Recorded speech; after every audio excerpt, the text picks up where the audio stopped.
안녕하세요. 6주 강의입니다. 6주 강의에는 열 현상을 다룹니다. 우리는 한 학기 동안 물리의 전 분야를 다 한다고 했죠. 그 물리 전 분야에는 역학이 있고 전자기학이 있고 현대물리가 있다고 했습니다.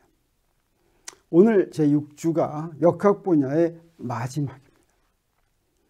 그래서 4주까지는 물체들이 한 물체, 두 물체 이렇게 물체들이 힘받고 움직이는 것을 공부했고, 그 다음에 지난주에는 이제 진동과 파동이라는 현상을 공부했죠. 마지막으로 열현상은 어떠냐? 역학은 어떻다고 그랬습니까? 기본 법칙은 뉴턴의 운동 법칙이라고 그랬어요. 뉴턴의 운동 법칙을 적용하는 것인데 대상에 따라서 적용하는 법칙이 이렇게 조금 이제 달라지고 기술하는 물리량들이 달라진다고 그랬죠. 그래서 열현상, 오늘은 열현상은 무엇이고 열현상을 다룰 때는 어떻게 해야 되는가 하는 이야기를 하겠습니다. 열현상 하니까 생각나는 것이 열과 온도죠. 열과 온도는 우리가 잘 아는 것 같습니다. 그래도 물리에서 사용할 수 있도록 정의를 하겠습니다. 열은 열 에너지라는 말이나 마찬가지입니다. 그러면 열 에너지는 무엇일까? 불이 활활 타오르고 이런 데서 열 에너지가 있는 것 같으니까 열 에너지는 역학 현상과는 좀 다른 어떤 현상이라고 처음에는 생각했습니다. 18세기에는 그렇게 생각했어요. 열 현상은 역학적인 현상하고 다른 것이다. 그런데 결국 열 현상도 역학적인 현상이라는 사실을 알았습니다. 쉽게 설명하면 열 에너지도 운동 에너지에 속합니다. 그런데 특별한 종류의 운동 에너지가 되겠어요. 그 예로 여기 이런 물체를 보겠어요. 물체가 이렇게 떨어집니다. 떨어지면 이렇게 빨리 떨어지죠. 그러면 이 물체들의 운동 에너지가 있는데, 그랬을 때 이 물체가 작은 구성입자로 구성되어 있다. 그래서 N개의 구성입자로 구성되어 있다고 하고 이렇게 딱 떨어져 가지고 바닥에 떨어졌어요. 그때는 어떤 운동을 하고 있느냐? 어떻습니까? 떨어지면서 속도가 점점 증가해 가지고 운동 에너지가 증가하죠. 그런데 지면과 닿는 순간 무슨 일이 벌어집니까? 물체는 안 움직이고 운동 에너지가 사라지죠. 이 사라진 운동 에너지가 바로 열 에너지가 되었는데, 그 열 에너지는 어떻게 된 것이냐면 이렇습니다. 사실은 이 작은 상자가 구성입자, 분자라고 생각해도 좋겠어요. 또는 실제로 상자에 구슬이 들어있다고 생각해도 좋겠어요. 상자의 구슬 하나의 작은 구슬의 하나의 질량은 스몰 m이고, 그다음에 상자 전체의 질량은 m이고, 그 상자 안에는 라지 n개의 구슬이 들어있다면 어떻게 되겠습니까? 그러면 질량은 구슬들의 질량을 다 합한 게 상자의 질량이 되겠죠. 그 다음에 바닥에 떨어지기 직전에 상자의 속력은 V인데, 그러면 상자의 운동 에너지, 이건 어떻습니까? 2분의 1하고 상자의 질량 곱하기 V제곱. 이게 상자가 바닥에 닿기 직전의 운동 에너지인데, 근데 직후에는 어떻게 됐습니까? 근데 구슬들로 볼 때는 이걸 K2라고 하겠어요. 구슬들의 운동 에너지를 다 더하면 어떻게 되겠어요? 이거 상자의 운동 에너지가 돼야 되겠죠. 사실 그렇습니다. 구슬 하나하나도 상자하고 똑같이 떨어지니까 구슬 하나하나의 속력도 상자의 속력과 같죠. 그래서 거기에 하나의 운동 에너지는 2분의 1 스몰 mv 제곱이고, 그게 n개 있으니까 자, 이거하고 저거하고 똑같죠. 왜 그러냐면 nm이 바로 라지 m이기 때문에 그렇죠. 그래서 그 두 개가 같다고 하는 것을 알 수가 있겠어요. 그런데 바닥에 닿은 직후에는 어떠냐? 바닥에 닿은 직후에는 아까 얘기했지만 상자의 속력은 0이죠. 그래서 상자의 운동 에너지는 뭐가 되겠어요? 0이 되겠죠. 그런데 그 안에 있는 구슬들도 바닥에 떨어진 즉시 전부 가만히 다 정지해 있겠습니까? 그렇지가 않습니다. 막 움직이고 있죠. 그래서 그 막 움직이고 있는 거를, 그 운동 에너지를 다 더하면 그건 0이 아니다라고 하는 것이죠. 이렇게 열 에너지라고 하는 것은 바로 구성입자들이 있으면 그 구성입자들의 운동 에너지를 다 합하면 전체의 운동 에너지가 안 될 때 그 차이가 바로 열 에너지라고 하는 경우. 이 경우에는 전부 다 상자의 운동 에너지가 전부 다 없어져 버렸죠. 이 전부 다 없어진 것들이 어떻게 되느냐? 사실은 이때 이렇게 다 더하면 엄밀하게 얘기하면 이거는 직전의 운동에너지 2분의 mv 제곱하고 같아진다라고 얘기할 수가 있습니다. 그래서 열에너지라고 하는 것은 이것처럼 구술들이 무질서하게 움직일 때 운동에너지다. 그럼 무질서하게 움직인다는 건 무슨 뜻이냐면 전체적으로는 움직이지 않는다는 겁니다. 전체적으로 같이 움직이면 그것은 열에너지하고는 상관이 없겠어요. 그 열현상은 전체적으로는 움직이지 않는데 그 안에서 움직이는 것을 우리가 열현상이다 이렇게 이야기를 하겠습니다.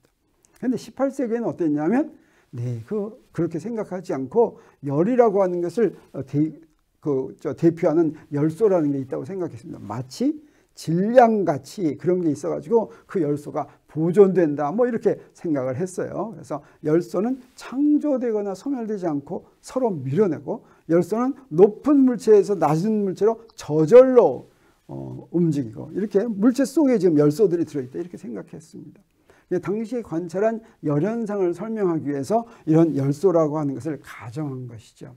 이런 열소 이론을 옹호한 유명한 사람은 사실은 18세기 사람들은 전부 이렇게밖에 생각할 수가 없었습니다. 이게 다 했지만 그 중에서도 특별히 유명한 사람은 라부지에, 화학의 아버지라는 사람이 있죠. 그 다음에 카르노 기관, 이런 이상적인 열기관으로 유명한 프랑스 학자입니다. 이런 사람들도 전부 다 열소 이론은 옳은 이론이라고 굳게 믿었습니다. 그러다가 무슨 일이 벌어지느냐, 19세기에 들어와서 이 벤자민 톰슨이라는 사람이 있는데, 이 사람은 미국에서 출생한 영국인입니다. 대부분의 경우에는 영국에서 출생해서 미국으로 가는데 거기서 독립운동하고 이러는데, 이 사람은 미국에서 출생한 영국인으로 이 영국 편으로 서 싸운 이런 사람이 되겠어요. 그래서 미국의 독립전쟁에서 영국군으로 참여했는데 영국에서 자기를 받고, 특히 럼포드 백작이라고 불리면서 많은 일을 했습니다. 부인도 했지만 그 밖에 물리학자로도 여러 가지 연구 업적을 냈는데, 특히 열소 이론을 부정하는 그런 최초에 발견한 사람으로 유명한데, 어떻게 발견하게 되느냐, 이 사람이 군대에 있으면서 대포를 만들었는데, 대포 만드는 공장에 가보니까 어떻게 만들었냐면, 대포가 있으면 쇠가 있으면 쇠를 갖다 깎죠. 쇠를 깎는데 점점 뜨거워지는 거예요. 이게 뜨거워지면 무슨 얘기겠습니까? 그 안에 들어있는 열소가 바깥으로 나오는 거겠죠. 근데 열소가 보존이 되려면 깎으면 깎을수록 열소가 좀 줄어들어야 되겠죠. 근데 깎으면 깎을수록 열소가 점점 더 많이 나온다라고 하는 이상한 사실을 발견하고, 이 열은 그 안에 들어있는 열소 때문이 아니라 기계적인 일이 내가 문질러주면 그것이 열로 변환된 것이다 라고 최초로 주장한 사람이 바로 이 벤자민 톰슨이었습니다. 그리고 나서 영국의 줄이라고 하는 사람이 실험을 합니다. 그걸 실제로. 그래서 어떤 실험을 했냐면, 이 사람은 연력학 제2법칙을 만든 사람인데 유명한 사람이죠. 줄이라고 하는 단위도 이 사람 이름을 딴 겁니다. 네, 그래서 이 사람은 어떤 실험을 하냐면 이런 실험을 합니다. 여기 물이 있는데 저기에 바람개비가 있어요. 이때 여기서 요걸 갖다가 밑으로 쭉 내립니다. 밑으로 쭉 내리면, 그렇게 내리는데 위치 에너지의 변화가 있죠. 그 위치 에너지 변화한 거하고 저기서 물의 온도가 올라갔어요. 물의 온도가 올라갔다고 하는 것은 열 에너지가 생겼다고 하는 거죠. 그걸 갖다가 측정을 했더니 그 올라간 정도 열 에너지가 얼마나 나온지를 알겠어요. 그 이야기는 여기에 있는 역학적 에너지가 저기에 있는 열 에너지로 바뀌었는데 그것 사이의 관계가 무엇인가 하는 것을 측정으로 알아낸 것입니다. 그리고 무엇을 알아내냐면, 그래서 열에 해당하는 에너지를 찾아냈습니다. 그 얘기는 뭐냐면, 열도 사실은 에너지다. 역학적인 에너지다. 그렇다면 그 전에 열이 역학적인 에너지인지 모를 때는 단위도 다른 걸 썼습니다. 그래서 열을 나타낼 때는 칼로리라는 단위를 썼는데, 이거 에너지나 마찬가지니까 그 얘기는 뭐라고도 얘기할 수가 있냐면, 열도 에너지의 일종이다 이렇게 얘기할 수 있는 겁니다. 그래서 이때 단위를 이제 같은 거니까 단위를 통일해야 되겠어요. 단위를 통일하려면 어떠냐? 환산인자를 알아야 되겠죠. 마치 1km는 1000m다라고 하는 천이 환산인자인 것처럼 1칼로리는 4.184 줄이다라고 하는 것을 알아냈습니다. 이 얘기는 뭐냐? 열이란 역학적인 에너지하고 같다라고 하는 걸 알아냈다라고 하는 것이죠. 그러면 온도는 무엇이냐? 온도도 열 에너지를 측정하는 한 가지 방법입니다. 그런데 열 에너지는 이렇게 무질서하게 운동하는 구성입자들의 운동 에너지를 다 더한 거예요. 총 운동 에너지가 되겠어요. 그런데 이 열 에너지는 어떻습니까? 물질의 양이 많으면 많을수록 열 에너지가 더 커지겠죠.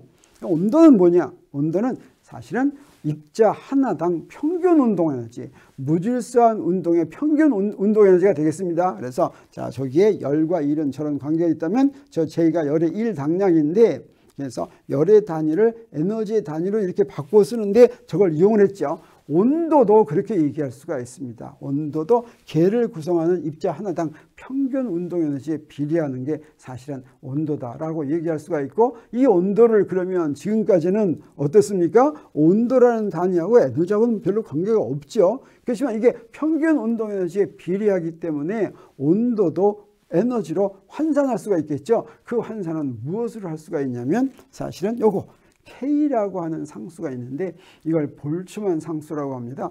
볼츠만 상수가 이게 온도를 운동 에너지로 바꿔주는, 에너지의 단위로 바꿔주는 그런 역할을 합니다. 그랬을 때 이 T는 뭘 써야 되냐면 절대 온도를 써야지 돼요.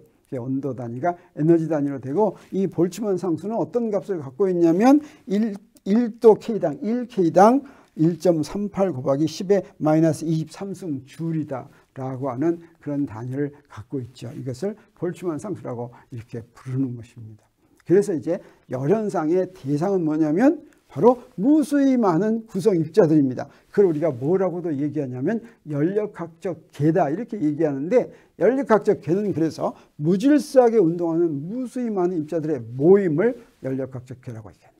우리 여기 기체가 있으면 이 기체를 열현상으로 취급합니다. 왜 그러냐면 그 기체에는 수많은 분자들이 있는데 그 수많은 분자들이 그 안에서 무질서하게 운동한다고 생각하기 때문이죠. 자, 이렇게 무질서하게 지금 운동을 하지요. 이게 바로 연력학적 계다라고 하는데, 이 연력학적 계라고 하면 그건 무슨 말이냐면 이 계 전체가 움직이는 거, 여기에 기체가 있으면 이 기체가 여기서부터 저기로 움직이는 데는 관심이 없다라고 하는 것이죠. 이 안에서 어떤 일이 벌어지는가 하는 데 관심이 있는 거, 이게 바로 연력학적 계라고 얘기할 수가 있겠습니다. 그러면 그 연력학적 계가 변했다. 이 연력학적 계는 자, 여기서부터 저기로 변했다. 그거를 이제 결정해 주는 변수가 뭐냐면 세 가지가 있습니다.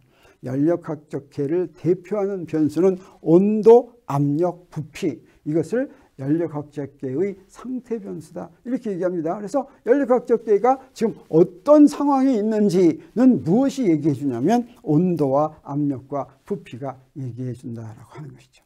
그리고 우리 열적 평형이라는 말을 쓰는데, 열적 평형이란 무슨 얘기냐면 열 에너지의 알짜 이동이 없다고 하는 것이죠. 어떤 두 연력학적 계가 평형이 되어 있으면, 자, 두 연력학적 계를 접촉할 것 같으면 열 에너지가 양쪽으로 다 움직입니다. 네, 안 움직이는 게 아니에요. 양쪽으로 다 움직이는데 오른쪽으로 움직이는 거하고 왼쪽으로 움직이는 거하고 같으면 그러면 알짜 이동이 없죠. 그랬을 때 연력학적 평형에 이른다라고 하는데, 그런 연력학적 평형은 언제 이르냐면 그 조건은 바로 뭐냐면 네, 둘의 온도가, 다시 말하면 입자 하나당 평균 운동 에너지가 같으면 그러면 둘 사이에 알짜 이동이 없다라고 생각할 수가 있다라고 하는 것이죠.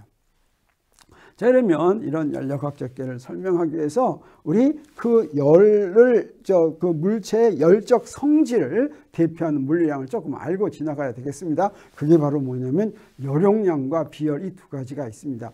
물체의 성질 중에 어떤 게 있냐면 열적 성질은 물체에다가 열을 가하면 어떻습니까? 온도가 올라가죠. 그랬을 때 그 올라가는 거는 뭐에 비례하냐면 가해준 열량에 비례합니다. 열을 2배를 해주면 온도는 2배로 올라가요. 그렇지만 어떤 물체냐에 따라서 올라가는 정도가 다르죠. 물에다가 같은 열 가해줬을 때하고 쇠에다가 같은 열 가해줬을 때하고 올라가는 정도가 다르죠. 그 다음에 그 양도 더 많으면 더 많아지겠죠. 그랬을 때 그걸 자, 이렇게 그 둘이 비례하니까 그 비례 상수를 쓰는데, 이 비례 상수가 열용량과 관계 있습니다. 근데 이 비례 상수를 그대로 열용량이라고 부르는 것이 아니라 그것의 역수를, 자, 요 비례 상수의 역수를 갖다가 뭐라고 부르냐면 열용량이다 이렇게 부르는 것이죠. 그러면 어떻게 쓸 수가 있겠어요? Q는 C 델타 T 이렇게 쓸 수가 있겠죠. 이게 물체마다 다르겠어요. 똑같은 물이라도 똑같은 쇠라도 네, 그게 얼마나 큰지에 따라서 이 열용량은 다 다르겠습니다. 그래서 요거는 Q는 C 델타 T 이렇게 하면 어때요? 열용량에다가 델타 T를 곱하면 그때 그 물체에다가 가해준 열량이 나온다라고 하는 것을 우리가 알 수가 있겠습니다. 그래서 물체의 온도를 Q만큼 올릴 때 델타 T만큼 온도를 올릴 때 Q만큼의 열이 필요하면 그때 열용량은 아까 어땠습니까? Q를 델타 T로 나눈 것으로 이렇게 정의가 됐죠. 그러면 단위는 어떻게 돼요? 단위는 이 식까지 그대로 알죠. 우리 열의 단위 알죠? 열의 단위는 뭡니까? 이거 에너지가 줄 이렇게 써도 돼요. 델타 T는 어떻습니까? C, 도C 이렇게 되고 K 이렇게 써도 되죠. 그러면 열용량의 단위는 뭐겠어요? 네, 줄 퍼 K 이러면 되겠습니다. 또는 칼로리 퍼 K 뭐 이래도 되겠어요. 줄 퍼 도C 이래도 되겠어요. 자, 이런 것들이 칼로리 퍼 K 이런 것들이 전부 다 열용량의 단위다 이렇게 얘기할 수가 있겠습니다. 이게 물체의 열적 성질이라고 한다면 물질의 열적 성질이 있습니다. 이 말은 무슨 얘기냐면 물질이 한번 딱 정해졌으면 그 열적 성질이 다 똑같은 거예요. 아까 물체는 크기가 얼마냐에 따라 달랐죠. 이제 크기와 관계없이 다 같은 것입니다. 그걸 우리 뭐라고 그러냐면 여기다 이렇게 열을 가해줬더니 온도가 올라갔어요. 근데 이놈의 질량이 M이라고 하겠어요. 자, 그러면 질량이 M인 물체의 열용량이 C라면 자, 그러면 이 열용량은 질량에 비례하죠. 질량이 더 크면 어떻습니까? 열용량이 더 커지죠. 그게 불편합니다. 그래서 물질의 성질을 알면 좋겠어요. 그 물질의 성질을 알기 위해서는 어떻게 하면 되겠습니까? 그걸 질량으로 나눕니다. 열용량을 질량으로 나눈 거, 그걸 바로 뭐라고 그러냐면 그 비례 상수를 우리 비열이라고 하는데, 그래서 이 비열은 물질의 성질로 어떠냐? 그 비열은 영어로는 specific heat입니다. 이 스페시픽 히트는 물질마다 전부 다 이렇게 주어져 있다고 할 수가 있겠어요. 그래서 이렇게 얘기할 수가 있겠어요. 그래서 요거 C를 질량으로 나눈 게 비열이었죠. 그래서 Q를 하려면 Q를 델타 T로 나누고 또 질량으로 나누면 그런 비열이 되겠습니다. 그 비열의 단위는 어떻게 돼요? 네, 여기다 밑에다 질량을 하나 더 써주면 되죠. 그래서 줄 퍼 킬로그램 도시 뭐 이런 것들이 비열의 단위다. 여기서 SI 단위로 비열의 단위는 어떤 거겠어요? 네, 요거 저거였죠. 줄 퍼 킬로그램 K. 왜냐하면 온도의 단위는 절대 온도가 SI 단위니까. 자, 이렇게 하는데 그러더라도 비열의 단위로 많이 사용하는 게 뭐가 있냐면 칼로리 퍼 그램 더 C입니다. 이게 많이 사용이 되는데 왜 이게 많이 사용이 되냐면 숫자가 간단해요. 특별히 물의 비열이 이걸로 표시했을 때 20도씨의 물의 비열이 요 단위로 표시하면 딱 1이 됩니다. 요 단위로. 근데 다른 단위로 표시하면 좀 그 숫자가 달라져요. 그래서 칼로리 퍼 그램 더 C를 많이 이용을 한다라고 하는 것이죠. 이 비열에는 아까 단위 질량당 이건 SI 단위가 되겠어요. 그런데 또 하나 있는 게 있어요. 몰 비열이라는 게 있습니다. 몰 비열. 물질의 양과 관련된 SI 단위에 두 가지가 있는데 하나는 질량이고 하나는 몰입니다. 이 몰은 화학에서 주로 많이 쓰지만 분자들이 몇 개냐, 원자들이 몇 개냐라고 정의되어 있는 거예요. 그래서 분자가 아보가드로 수만큼 있을 때 그걸 1몰이라고 합니다. 원자가 아보가드로 수만큼 있을 때 그걸 1몰이라고 합니다. 또 전자가 아보가드로 수만큼 있을 때 그걸 1몰이라고 합니다. 아보가드로 수만큼 있는 양을 갖다가 1몰이라고 이렇게 얘기하는데, 그래 이 질량이라고 하는 것은 사실은 물질의 양으로 정의된 그 물리량이 아니에요. 이건 언제 정의됐냐면 F는 MA에서 질량이 정의됐죠. 그래서 1뉴턴의 힘을 작용하면 가속도가 1m/s가 생기는 그런 물체의 질량을 1kg이라고 이렇게 정의를 했는데 1몰은 어떠냐? 이건 구성입자의 개수로 정의가 되어 있기 때문에 더 물질의 양이라고 하는 게 확실한 그런 의미를 갖고 있는 양이라고 할 수가 있겠죠. 그리고 아보가드로 수는 바로 뭐냐면 이게 1몰인데 6.0021 곱하기 10의 23승 이걸 얘기하는 거죠. 비열도 그래서 열량을 질량으로 나눈 걸 그냥 비열이라고 한다면 열량을 몰수로 나눈 거, 지금 기체가 몇 개의 몰이 있느냐 그 몰수로 나눈 것을 몰비열이다 이렇게 얘기하고 열용량을 몰수로 나누면 그게 몰비열이 되겠습니다. 그러면 이제 기본을 했으니까 열현상을 하는 대상, 특히 18세기, 19세기에 기체를 대상으로 법칙이 나왔습니다. 이 법칙, 그 보일샤를 법칙인데 보일샤르의 법칙은 실험으로 나왔어요. 그래서 열현상에 대한 법칙은 두 가지로 나눌 수가 있습니다.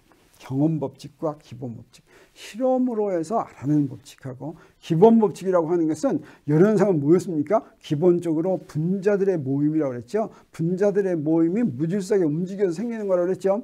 이 분자들이 무질서하게 움직이는데 이걸 기술하려면 기본 법칙으로는 뭘 이용해야 되겠어요? 뉴턴의 운동 법칙을 적용하면 되겠죠. 근데 뉴턴의 운동 법칙은 물체마다 적용하는데 수많은 10의 23승계의 구성입자한테 하나씩 다 적용할 수가 없겠죠. 사실은 그렇게 한다고 해서 뭐 특별히 더 알아내는 것도 없습니다. 결국에는 어떻게 하냐. 이렇게 수많을 때는 통계를 합니다. 통계 처리를 합니다.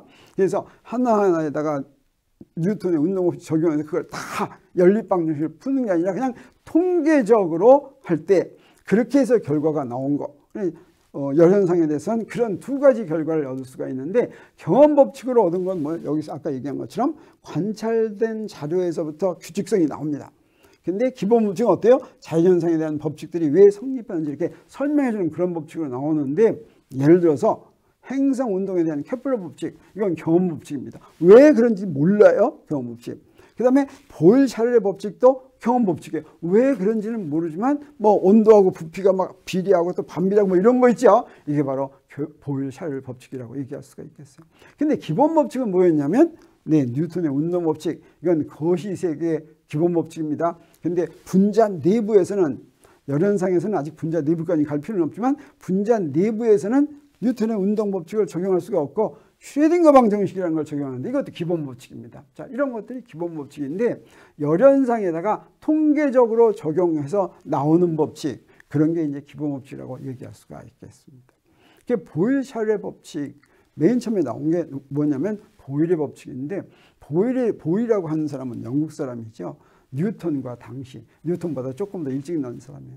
그래서 뉴턴의 책을 보면 당시에 이제 뉴턴보다 보일이 더 이제 그 선배로 또 유명한 사람이었습니다. 자, 보일이 이런 말을 했다. 이런 이제 이야기가 많이 나옵니다. 그래서 아직 염금술을 믿는 시대의 보일 화학자인데 사실은 근대적인 또는 현대적인 화학적인 방법을 추구했던 그런 사람이라고 얘기할 수가 있습니다. 그래서 실험을 하다가 보일 법칙을 발견을 했는데 여기서 에피소드는 보일 법칙 발견할 때 그 조수가 누구였냐면 후크였어요. 후크 법칙을 만든 이 후크가 뉴턴을 갖다 막 헐뜯고 이랬다고 그랬죠. 네, 그래서 이 후크도 뉴턴보다 더 일찍 난 사람입니다. 뉴턴보다 한 몇 년 더 일찍 난 그런 사람이에요.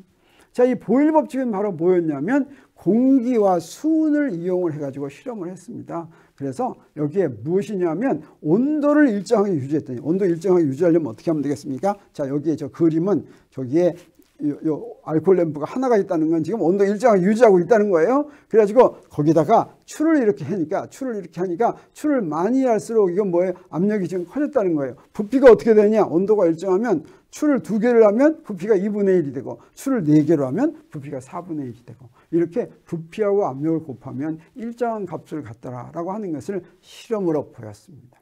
그리고 샤를은 프랑스 학자인데 아주 재미있는 사람이고 유명한 사람이었어요. 이 사람은 기구를 타고 풍선에다가 수소를 집어넣어 가지고 횡단한 거예요. 그래서 벨사유 궁전 그 앞 광장에서 막 그렇게 타고 막 그랬다고 그래요. 그렇게 유명한 사람이었는데 사실은 이 사람이 샤를 법칙에 대한 실험을 다 끝냈는데 자기가 발표하지 않았어요. 나중에 프랑스의 게이 루삭이라고 하는 사람이 자기도 또 다른 법칙 하면서 샤를 법칙에 해당하는 거 이건 샤를이 했다 이렇게 논문에다 써서 그때 비로소 샤를 법칙이 샤를이 했다는 게 알려졌다라고 할 수가 있겠습니다. 그러면 샤를 법칙이란 뭐냐? 지금 생각하니까 당시에는 절대온도를 모르고 있었죠. 지금 생각하니까 바로 절대온도예요. 절대온도에 비례한다는 이런 법칙입니다. 어쩌면 압력이 일정하게 유지하면 저기다가 추를 똑같은 거 나눴다는 건 압력이 일정하다 이런 뜻이 되겠어요. 그래서 온도를 2배로 해줬더니 부피가 2배가 돼요. 네, 압력을 일정하게 하고 부피를 3배로 해줬더니 어때요?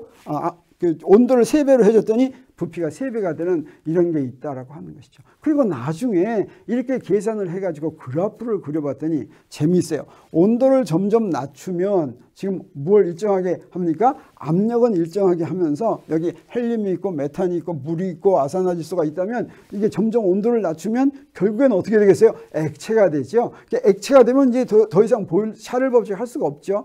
그런데도 그 직선을 연결했어요. 근데 놀랍게도 그렇게 연결했더니 전부 다 어디서 만나느냐? 자, 여기서부터는 어때요? 여기서부터는 이제 부피가 없습니다. 액체가 돼서. 네, 여기 사실은 점선은 지금 부피가 없는데요.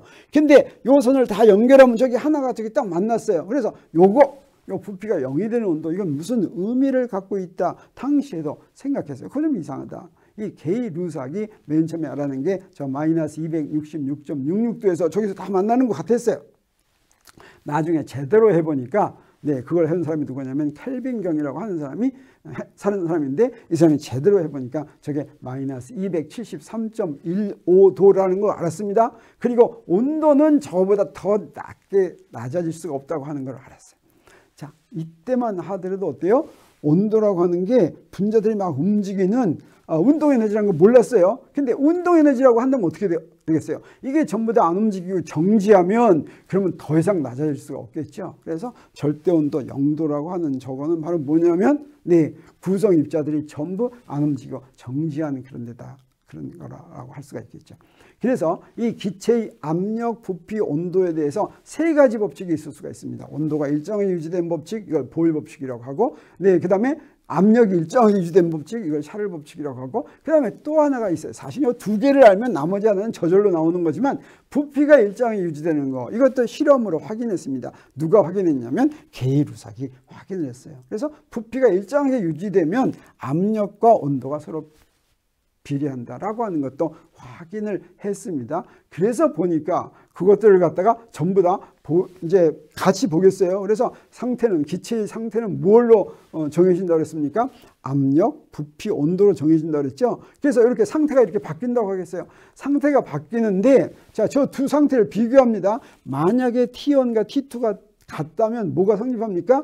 P1 곱하기 V1은 P2 곱하기 V2라는 보일의 법칙이 성립하죠. 근데 T가 같으니까 그건 결과적으로 뭐가 성립하는 거나 마찬가지죠. 요거 성립하는 거나 마찬가지죠. 그 다음에 여기서 뭐가 일정하다고 한다면, 네, 압력이 일정하다고 한다면 샤를 법칙이 성립하죠. 근데 압력이 일정하니까 또 뭐도 성립하는 거예요? 요것도 성립하는 거죠. 그 다음에 요거, 네, 부피가 일정하다면, 네, 그럼 요거 성립하는데 요거 부피가 일정하면 역시 이거 성립하는 거죠. 다 종합해 보니까 뭐가 성립합니까? 네, 압력하고 부피를 곱해서 온도로 나누니까 그건 항상 같죠. 이게 바로 보일-샤를 법칙이다. 이렇게 이야기할 수가 있겠습니다. 자, 이렇게 해서 보일-샤를 법칙은 18세기, 19세기에 측정을 통해서 알아냈다고 한다면 19세기에 들어와서 드디어 기체라고 하는 것은, 또는 연력학적계라고 하는 것은 그 안에 들어있는 분자들이 활발하게 움직여서 무질서하게 움직여서 생기는 그런 상태다라고 하는 걸 알게 됐어요.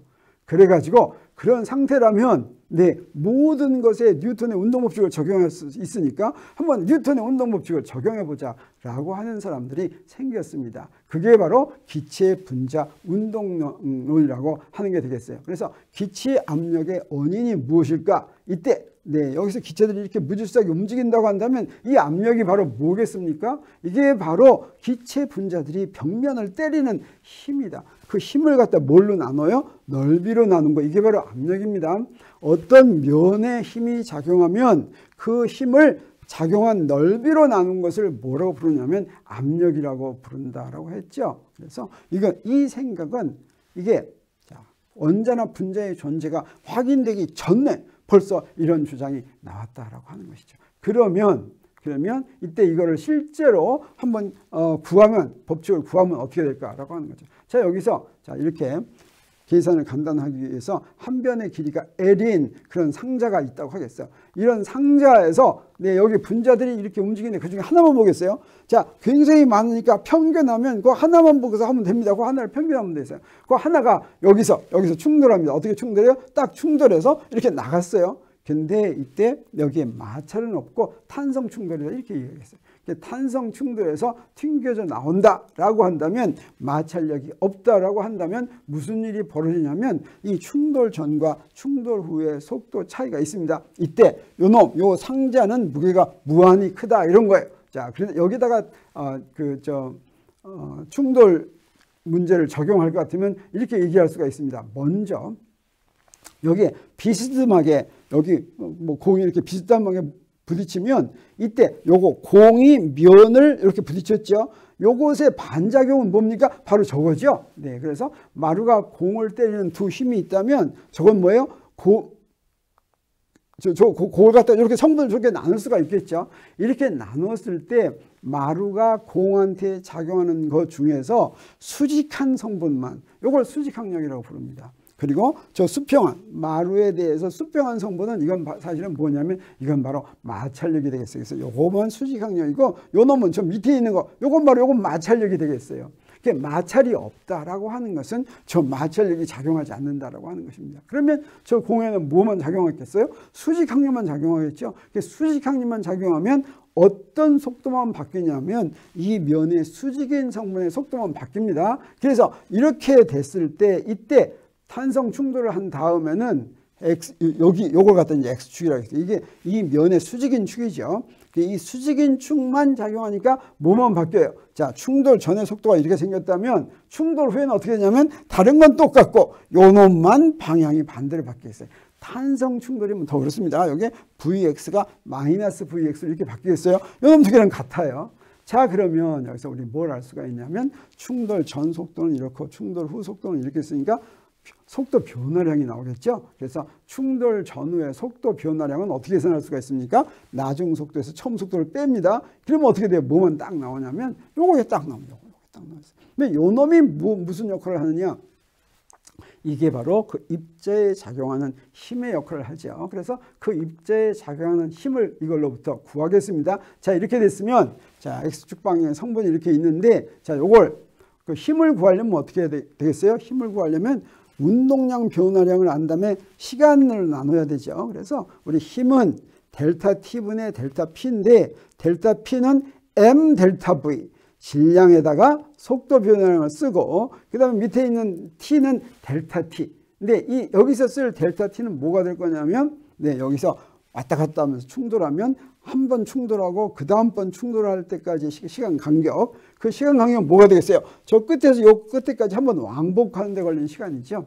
그러면 그 왕복하는 데 걸린 시간은 왕복하는 데는 거리가 2L이니까 어떤 속력으로 왔다 갔다 합니까? X라는 속력으로 왔다 갔다 하죠. 그래서 Vx분의 2L 이게 바로 시간 간격이 되겠어요. 그러면 우리 힘 구할 수 있습니다. 뉴턴의 운동법칙을 힘 구하는 거예요. 뉴턴의 운동법칙을 어떻게 힘 구하느냐? 자, 이렇게 됐으니까 네, 여기에 YZ 면이에요. 자, 여기에 이런 힘이 작용하는데 요거 구성 분자 하나한테 작용하는 힘입니다. 이 구성 분자 하나한테 작용하는 건 M 곱하기 델타 T분의 델타 V 이렇게 되겠죠. 네, 그래서 요때 우리 아까 구해놓은 거 델타 V는 EMVX였어요. 그 다음에 델타 T는 VX보다 2L이었죠. 자, 그걸 다 계산합니다. 계산해서 정돈했더니 마이너스 L분의 MVX 제곱 이렇게 됐습니다. 자, 그러면 이걸 어떻게 하느냐? 이제 평균을 구해야 되겠어요. 하나씩 평균, 전부 다 평균 구하는데 분자 하나의 속도가 어떻게 생겼냐면 이렇게 생겼다고 한다면 그러면 속력의 제곱은 속도의 제곱, 속력의 제곱이 되죠. 속력의 제곱은 각 성분의 제곱 이렇게 되죠. 자, 이걸 평균하면 어떻게 되겠습니까? 이걸 평균하면 속력의 제곱은 각 성분의 제곱의 평균이죠. 근데 무질서하게 일어난다면 세 성분이 어떻다고 생각할 수가 있겠어요? 요 세 성분이 다를 이유가 없죠. 다 똑같다고 생각할 수가 있죠. 그럼 이거 어떻게 쓸 수가 있냐면 이 세 성분, 한 성분의 평균에다가 셈을 곱한 거다 이렇게 얘기할 수가 있겠어요. 그러니까 아까 우리가 구한 것은 X 성분에 대한 것만 있었죠. 그 X 성분의 제곱의 평균을 무엇으로 바꿔 쓸 수가 있냐면 전체 속력의 평균으로 바꿔 쓸 수가 있겠습니다. 그래서 Vx 제곱의 평균은 3분의 1 V제곱의 평균이다. 이런 걸 알 수가 있겠어요. 그래서 여기다 이제 이 힘을 갖다가 평균한 걸 집어넣습니다. 그래서 힘을 먼저 평균하겠어요. 굉장히 많은 입자들이니까 입자 하나에 작용하는 평균을 계산하면 여기다 이렇게 계산을 하는데 요거 Vx만 있으니까 요거 V제곱으로 고칠 것 같으면 3분의 1이 이렇게 나옵니다. 3분의 1. 자, 요건 어떤 힘입니까? 요건 바로 면이 입자한테 작용하는 힘이죠. 이거 압력하고 관계 있겠어요? 없겠어요? 압력하고 관계가 없습니다. 여기서는 압력이라는 건 뭐예요? 입자가 면을 때리는 힘이라고 그랬죠. 근데 이거 알면 입자가 면을 때리는 힘은 압니까? 모릅니까? 자, 요거는 면이 입자를 때리는 힘이었으니까 입자가 면을 때리는 힘은 뭐예요? 요거의 반작용이죠. 반작용은 어떻게 됐겠습니까? 반작용은 네, 요거만 플러스로 바꾸면 되겠어요. 크기는 같고 방향이 반대죠. 자, 그래서 드디어 뭘 알았습니까? 네, 입자가 면에 작용하는, 그래서 요게 면이 분자 하나에 작용하는 평균 힘이라면 네, 그거 분자가 면을 때리는 힘은 그거의 반작용이니까 이게 된다라고 하는 것을 알 수가 있겠습니다. 그럼 우리 이제 드디어 면 전체를 때리는 n개의 분자가 면 전체를 때리는 힘의 크기를 구할 수가 있겠어요. 어떻게 하면 돼요? 여기다가 n개를 곱하면 되죠. 평균이니까 평균의 n개를 곱한 거는 그 힘을 다 더한 거하고 똑같죠. 평균 계산하는 게 바로 그거니까. 그래서 그 입자들이 전부 다 그 면을 때리는 힘을 드디어 계산할 수가 있었습니다. 자, 그거 계산하면 우리 이제 뭐만 알면 됩니까? 넓이로 나누기만 하면 되죠. 그래서 압력은 뭐냐면 그 힘을 넓이로 나눴습니다. 그래서 넓이로 나누니까 딱 이렇게 됐어요. 그래서 압력을 구했습니다. 압력을 무엇으로 구했습니까? 미시적인 성질로 구했어요. 다시 말하면 분자 하나하나의 속력의 제곱의 평균으로 구했죠. 이게 바로 압력이다라고 하는 것을 알았습니다. 자, 이게 볼샤르의 법칙하고 어떻게 연관되느냐, 이걸 무엇으로 우리 옮겨줘야 되냐면 여기에 부피, 근데 L3성이 이게 부피죠. 그래서 여기에 압력과 부피가 다 나왔습니다. 이 식 하나에 압력과 부피가. 볼샤르의 법칙은 압력, 부피, 온도 사이의 관계죠. 그래서 온도하고 이것을 연결 지어줘야 되겠어요. 근데 우리 이미 온도가 무엇인지 정의해 놓았습니다. 온도가 바로 무엇이라고 했습니까? 운동에너지하고 관계 있다고 그랬죠. 평균 운동에너지하고. 그래서 하나의 운동에너지는 이렇게 되죠. 하나의 운동에너지. 평균 운동에너지, N개의 총 운동에너지는 어떻게 되냐면 이 N개의 총 운동에너지는 평균 운동에너지의 N배가 되겠습니다. N배. 자, 이렇게 되는데 이때 여기서 우리 무엇을 이용하냐? 아까 이 평균 N배가 된다는 걸 사실 이용을 했습니다. 근데 이거는 이제 온도로 표시해야 되겠어요. 평균 운동 에너지를 온도로 표시할 텐데 우리 분자 하나당 평균 운동 에너지는 N으로 딱 나누면 됐죠. 그래서 이게 온도에 비례하는데 이 비례 상수가 바로 뭐라고 그랬습니까?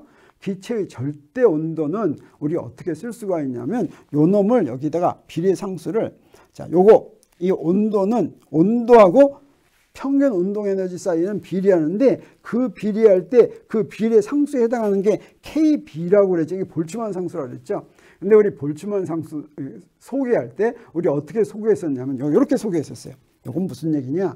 사실은 요 앞에 요게 딱 1이 될 수도 있고 여기에 2분의 1이 될 수도 있고 2분의 3이 될 수도 있고 이렇습니다. 근데 분자 하나가 3차원에서 막 움직일 때는 여기에 비례상수가 뭐가 오냐면 2분의 3이 옵니다. 2분의 3.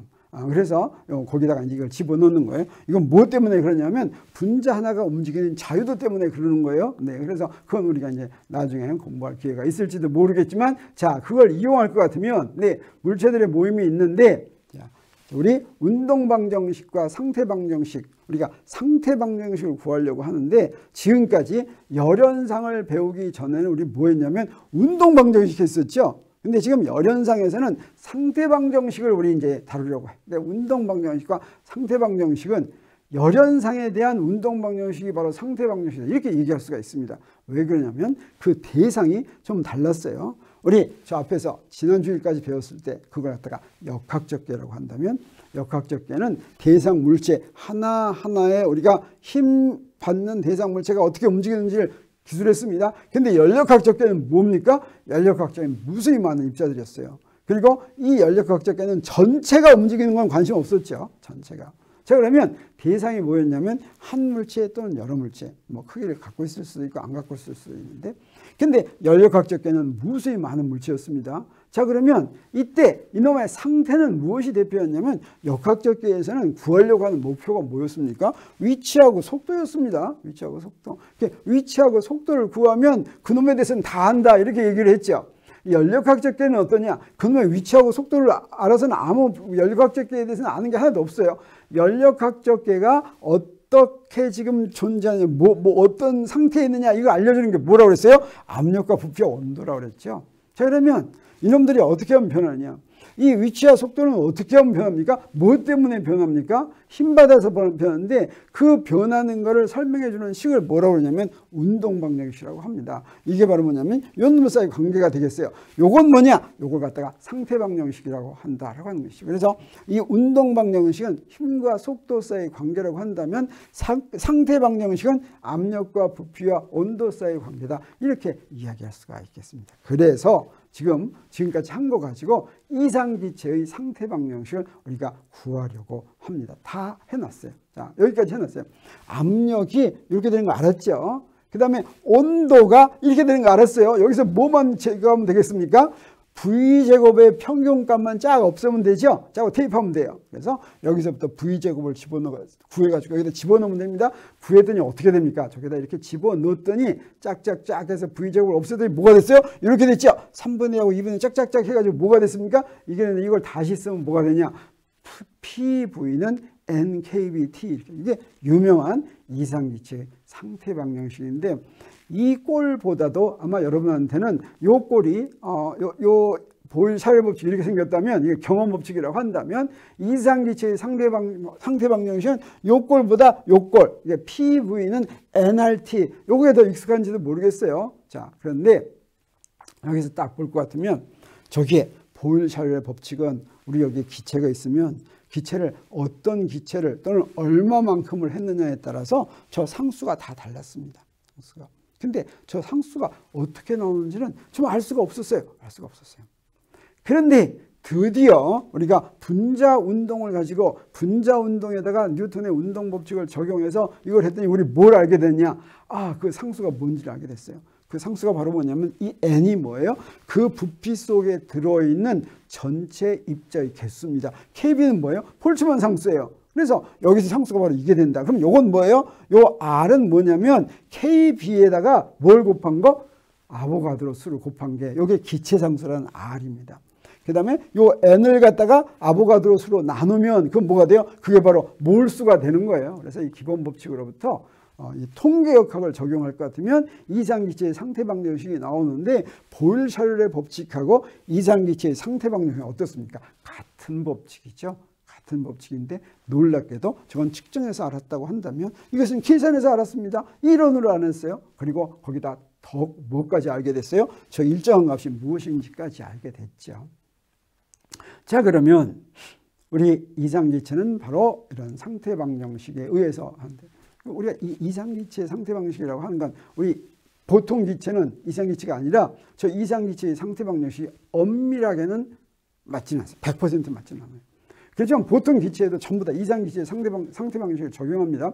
여러분이 문제를 푼다면 전부 PV는 NRT 가지고 푸는 거예요. 왜 그러냐면 실제 기체는 엄밀하게는 성립하지 않지만 95%는 성립해요. 그런데 엄밀하게 성립하려는 거 만들려면 엄청 어려워요. 그래서 그냥 저거 성립합니다. 자, 그러면 그 열현상은 우리 어떻게 설명할 수가 있을까? 그 기본이 되는 법칙은 무엇일까? 우리 거시세계에서 기본이 되는 법칙은 F는 MA였죠. 그것에 해당하는 게 바로 뭐냐면 열역학 제1법칙입니다. F는 MA는 우리 전에 어땠어요? F는 MA라고 표시할 수도 있고 1 에너지 정리로 표시할 수도 있고 에너지 보존 법칙으로 표현할 수도 있다고 그랬죠. 네. 이 열현상의 기본 법칙을 에너지 보존 법칙으로 표현한 거. 이게 바로 열역학 제1법칙이 되겠습니다. 열역학적 기회를 설명하기 위해서는 또 새로운 물리량들을 또 좀 만들어낸다. 이게 새로운 물리량 왜 만들어낸다 그랬어요? 우리 쉽게 설명하기 위해서 만들어낸다 그랬습니다. 여기 열역학적 기회에서는 내부 에너지라는 용어를 씁니다. 우리 여기 물질 하나가 있는데 그놈의 내부 에너지 이런 말 쓰지 않아요. 내부 에너지라는 말을 썼다 그러면 그건 지금 열현상이다 이런 이야기가 되겠습니다. 그래서 열역학적 기회는 무수히 많은 입자들이 있고 열역학적 기회의 내부 에너지는 바로 뭐냐면 구성 입자 하나하나의 운동 에너지와 포텐셜 에너지를 모두 더한 거예요.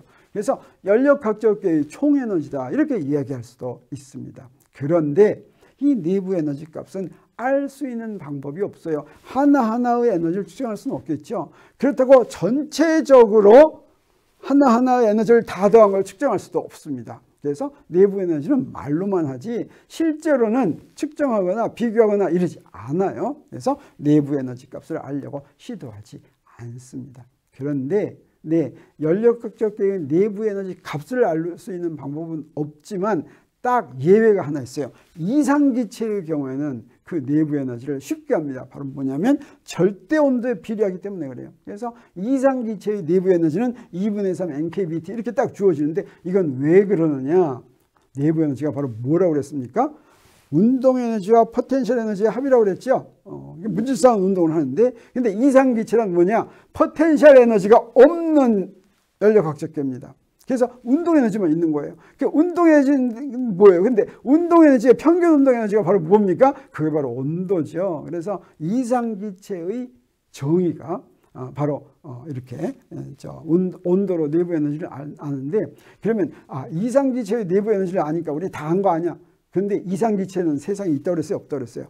없다고 그랬죠. 그래서 실제로 알 수 있는 건 우리가 없다라고 이야기할 수가 있겠죠. 그래서 이상기체의 경우에는 구성 입자의 부피가 0이고 포텐셜 에너지가 0인 그런 것을 우리가 이상기체라고 정의를 합니다. 그래서 2분의 3 NRT가 이게 바로 이상기체의 내부 에너지가 되겠어요. 근데 연력학적계의 중요한 성질은 뭐냐면, 연력학적계가 외부와 상호작용하지 않으면 그 계의 내부 에너지는 변하지 않는다라고 하는, 이건 사실은 뭐 중요한 성질이 아니라 이건 기본입니다. 내부 에너지는 총 에너지라고 그랬죠. 그 에너지가 변하려면 어떻게 해야 되겠어요? 외부에서 에너지가 들어와야 되겠죠. 또는 나가야 되겠죠. 근데 이 외부 에너지가 들어오고 나가는 걸 뭐라고 그러냐면 상호작용이라고 합니다. 상호작용은 외부와 에너지를 주고받는 거예요. 그래서 에너지를, 상호작용 자체가 무슨 말이냐면 에너지 교환하는 겁니다. 에너지 교환이 없으면 내부 에너지가 안 변하는데, 연력학적계는 수많은 입자들의 모임이니까 굉장히 복잡할 것 같죠. 근데 오히려 쉽게 설명이 됩니다. 왜 그러냐면 연력학적계가 외부와 에너지를 교환할 수 있는 방법이 딱 두 가지밖에 없어요. 연력학적계가 전체로는 움직이지 않기 때문에 요놈하고 뭔가 외부하고 상호작용을 하려면 연력학적계의 경계하고 해야지 됩니다. 경계. 이 경계와 경계끼리 할 수 있는 방법은 뭐냐? 열을 교환하는 거하고 일을 교환하는 방법 두 가지밖에 없어요. 그거만 잘 보고 있으면 돼요. 그러면 어떻게 하냐? 연력학적계의 내부 에너지는 알 수가 없지만 내부 에너지의 변화량은 쉽게 알 수 있어요. 이렇게 보고서 저놈이 열이 들어갔어. 그러면 내부 에너지가 어떻게 되겠어요? 올라가겠죠? 근데 일이 나왔으면 어떻게 해야 되겠어요? 내부 에너지가 줄어들겠죠. 이렇게 쉽게 알 수가 있습니다. 열에 의한 상호작용은 열의 이동 방법이 전도, 대류, 복사 이런 거 있다. 이런 거 우리 고등학교 때 하죠. 두 연력학적계가 접촉하든가 접촉하지 않더라도 이런 방법으로 연력학적계의 에너지가 바뀌는데, 그때 열이 이동했을 때 우리 부호 약속을 합니다. 열이 0보다 크다라고 한 건 연력학적계가 열을 받아들였다 이런 뜻이 되겠어요. 그리고 0보다 작다라고 하는 건 연력학적계가 열을 방출했다 이런 이야기가 되겠습니다. 근데 일에 대해서는 어떻게 되냐? 연력학적계의 부피가 있으면 그 부피가 바뀔 때 연력학적계가 외부에 일을 했다 이렇게 얘기합니다. 그래서 저기서 저런 연력학적계가 있다면 압력이 저렇게 있다고 하겠어요. 압력이 있는데 부피가 변했다. 그러면 압력이 작용한다는 건 뭡니까? 압력에다가 단면적을 곱하면 그게 바로 힘이죠. 거기다가 이동한 거리가 바로 뭐예요? 한 일이죠. 그래서 이렇습니다. 연력학적계의 부피가 증가하면 그때는 항상 연력학적계가 외부에 일을 합니다. 그리고 연력학적계의 부피가 감소하면 그때는 어때요? 일을 받아요. 일을 하면 어떻게 되냐? 내부 에너지가 줄어들어요. 일을 받으면 어떻게 돼요? 내부 에너지가 감소한다라고 하는 것이죠. 그래서 연력학적계에서는 압력 곱하기 델타 V가 이게 1이다라고 하는 것입니다. 그래서 여기서도 부호가 있어요. W는 0보다 크면 외부로 일을 한 거예요. 내부에는 줄어들어요. 그 다음에 요거 0보다 작으면 그 반대가 되겠어요. 근데 여기서 조심할 게 있습니다. 책에 보면 저 W의 부호 약속을 물리 분야 학과하고 화학 분야 학과가 거꾸로예요. 화학에서는 저 W가 0보다 크면 외부로부터 일을 받은 거라고 그럽니다. 그래서 이제 여기서부터 연력학 제1법칙이 나오는데 연력학 제1법칙의 부호가 좀 달라요. 그건 혼동하면 안 되겠어요. 그래서 물리적 기계학과 또는 전기과 이런 데서는 우리 이걸 씁니다. 근데 화학과 또 뭐가 있습니까? 이런 쪽에서는 뭘 쓰느냐? 화공과 이런데 섬유과 이런데 이런 데서는 우리하고 다른 부호를 쓴다라고 하는 거죠. 그래서 이제 연력학 제1법칙은 우리 금방 여기 이런 처음 상태가 있고 나중 이제 상호작용을 합니다. 그래서 에너지 열을 Q를 받고 외부에 W만큼 열을 하면 나중 상태는 이렇게 바뀌는데, 자 이렇게 상호작용을 하면 상태가 바뀝니다. 근데 여기서 뭐가 성립하느냐? 내부 에너지가 변하는데, 그래서 나중 내부 에너지에서 처음 내부 에너지를 뺀 것은 무엇과 같으냐면 들어온 열에서 나간 1과 같다고 하는 것이죠. 그래서 델타 E는 Q 빼기 W, 이게 연력학체의 1법칙인데 이건 그냥 에너지 보존 법칙이다 이렇게 얘기할 수가 있겠어요. 연력학적에 적용한 에너지 보존 법칙이다. 근데 화학과에서는 연력학 제1법칙이 어떻게 써 있냐면 델타 E는 Q 더하기 W 이렇게 돼 있어요. 왜? 부호에 대한 약속이 거꾸로기 때문입니다. 네. 자, 그러면 우리 연력학적계가 외부와 상호작용을 하면, 다시 말하면 열을 받거나 일을 하면 무슨 일이 벌어진다고 그랬어요? 그러면 온도, 압력, 부피가 바뀐다고 그랬죠. 그걸 우리가 연력학 과정이라고 이렇게 부릅니다. 걔를 우리 한번 비교를 해보겠어요. 걔를 나누는데 여기 역학적인 걔가 있고 연력학적인 걔가 있다면, 네. 그러면 어떻습니까? 외부에 상호작용할 때 힘 받으면 외부에 상호작용했다 이렇게 얘기하죠. 근데 연력학적 계는 상호작용을 어떤 방법으로밖에 못한다고 그랬어요? 네, 열과 일로밖에 못한다고 그랬죠. 그러면 어떤 변화가 일어나냐? 여기서는 물체의 속도와 위치가 바뀐다고 한다면 여기서 뭐가 바뀌어요? 압력, 부피, 온도가 바뀝니다. 네, 이걸 뭐라고 부르냐면 이건 위치와 속도를 바뀌는데 이건 압력, 부피, 온도가 바뀌는데 이거를 운동 경로라고 그러고 여기서는 이거를 연력학적 과정이라고 이렇게 부릅니다. 연력학적 과정이란 연력학적 계가 열과 일을 받아서 압력, 온도, 부피가 바뀌면 그 바뀌는 경로, 이걸 갖다가 연력학적 과정이다 이렇게 부르는 것입니다. 연력학적 과정은 이 세 가지가 막 변해요. 복잡해요. 그래서 연력학적 계의 상태는 뭘로 우리가 한다고 했죠? 압력, 부피, 온도 이렇게 세 가지가 한꺼번에 막 변하죠. 그래서 요거 한꺼번에 변하는 거 이걸 갖다가 하려면 너무 복잡하니까 나눕니다. 어떻게 분류하냐면 이 과정을 이렇게 되는데 이걸 어떻게 나누냐? 그걸 나누기 위해서 우리 하나 먼저 알고 지나갈 게 뭐냐면 열적 평형한 거 있죠. 열적 평형이 이제 알짜 이동이 없다고 하는 것인데 이 열적 평형은 두 가지로 이용합니다. 연력학적 계 두 개가 있을 때 두 연력학적 계 사이에 열적 평형이 있고 또한 뭐냐? 네. 한 연력학적 내부에서 우리 여기 연력학적 계가 있으면 이쪽에다 가열할 것 같으면 이 부분의 온도가 이 부분의 온도보다 더 크겠죠. 그러면 이 안에서 이제 열이 이동합니다. 그래서 더 이상 알짜 이동이 없으면 그러면 한 연력학적 계가 내부에서 열적 평형을 이뤘다 이렇게 얘기합니다. 이렇게 열적 평형을 이루어야지 그 연력학적 계의 온도를 얘기할 수가 있겠죠. 열적 평형을 이루지 않으면 부분마다 다 온도가 다른 거예요. 그러면 이 연력학적 계의 온도가 뭐다 이렇게 대표할 수 있는 게 없겠죠. 저기하고 저기하고 온도가 다르면 이 방 안의 온도가 얼마다 얘기할 수가 없어요. 언제까지 기다려야 됩니까? 열적 평형을 이룰 때까지 기다려야지 되겠습니다. 그래서 계 내부의 모든 부분에서 온도가 같을 때 그 계가 연력학적 평형을 이뤘다 이렇게 얘기합니다. 그러면 우리 연력학적 과정을 나타내기 위해서 그래프로 표시하는데 근데 세 개가 한꺼번에 변한다 그랬죠. 그래서 세 개가 한꺼번에 변하는 3차원 그래프를 보여주기 힘들어요. 흔히 뭘 보여주냐면 PV 도표를 보여줍니다. 뭐냐면 한쪽 축에는 압력, 한쪽 축에는 부피 이렇게 쓰는 거예요. 그래서 자 이런 경로를 따라간다. 그리고 온도는 따로 표시합니다. 여기 온도는 여기 따로 표시가 돼 있어요. 저기. 그래서 온도가 같다면 그 온도는 얼마짜리 이렇게 표시합니다. 그러면 여기서부터 우리 뭘 알 수가 있냐면 여기서 요만큼 변했다면 네 여기 압력이 요만큼인데 자 부피가 요만큼 변했어요. 델타 부피가. 그러면 요만큼 어떠냐? 외부에 일을 했다. W는 P 델타 V다. 근데 이건 근사식으로 표현합니다. 왜 그렇습니까? 밑으로 내려오면서 어떻게 압력이 좀 바뀌었죠? 압력이. 그래서 이거 중간값쯤 이렇게 곱해야 되겠죠?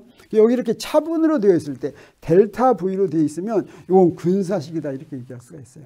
근데 이거를 이번에는 뭘 표시해요? 여기다 미분으로 표시하면 미분 어때요?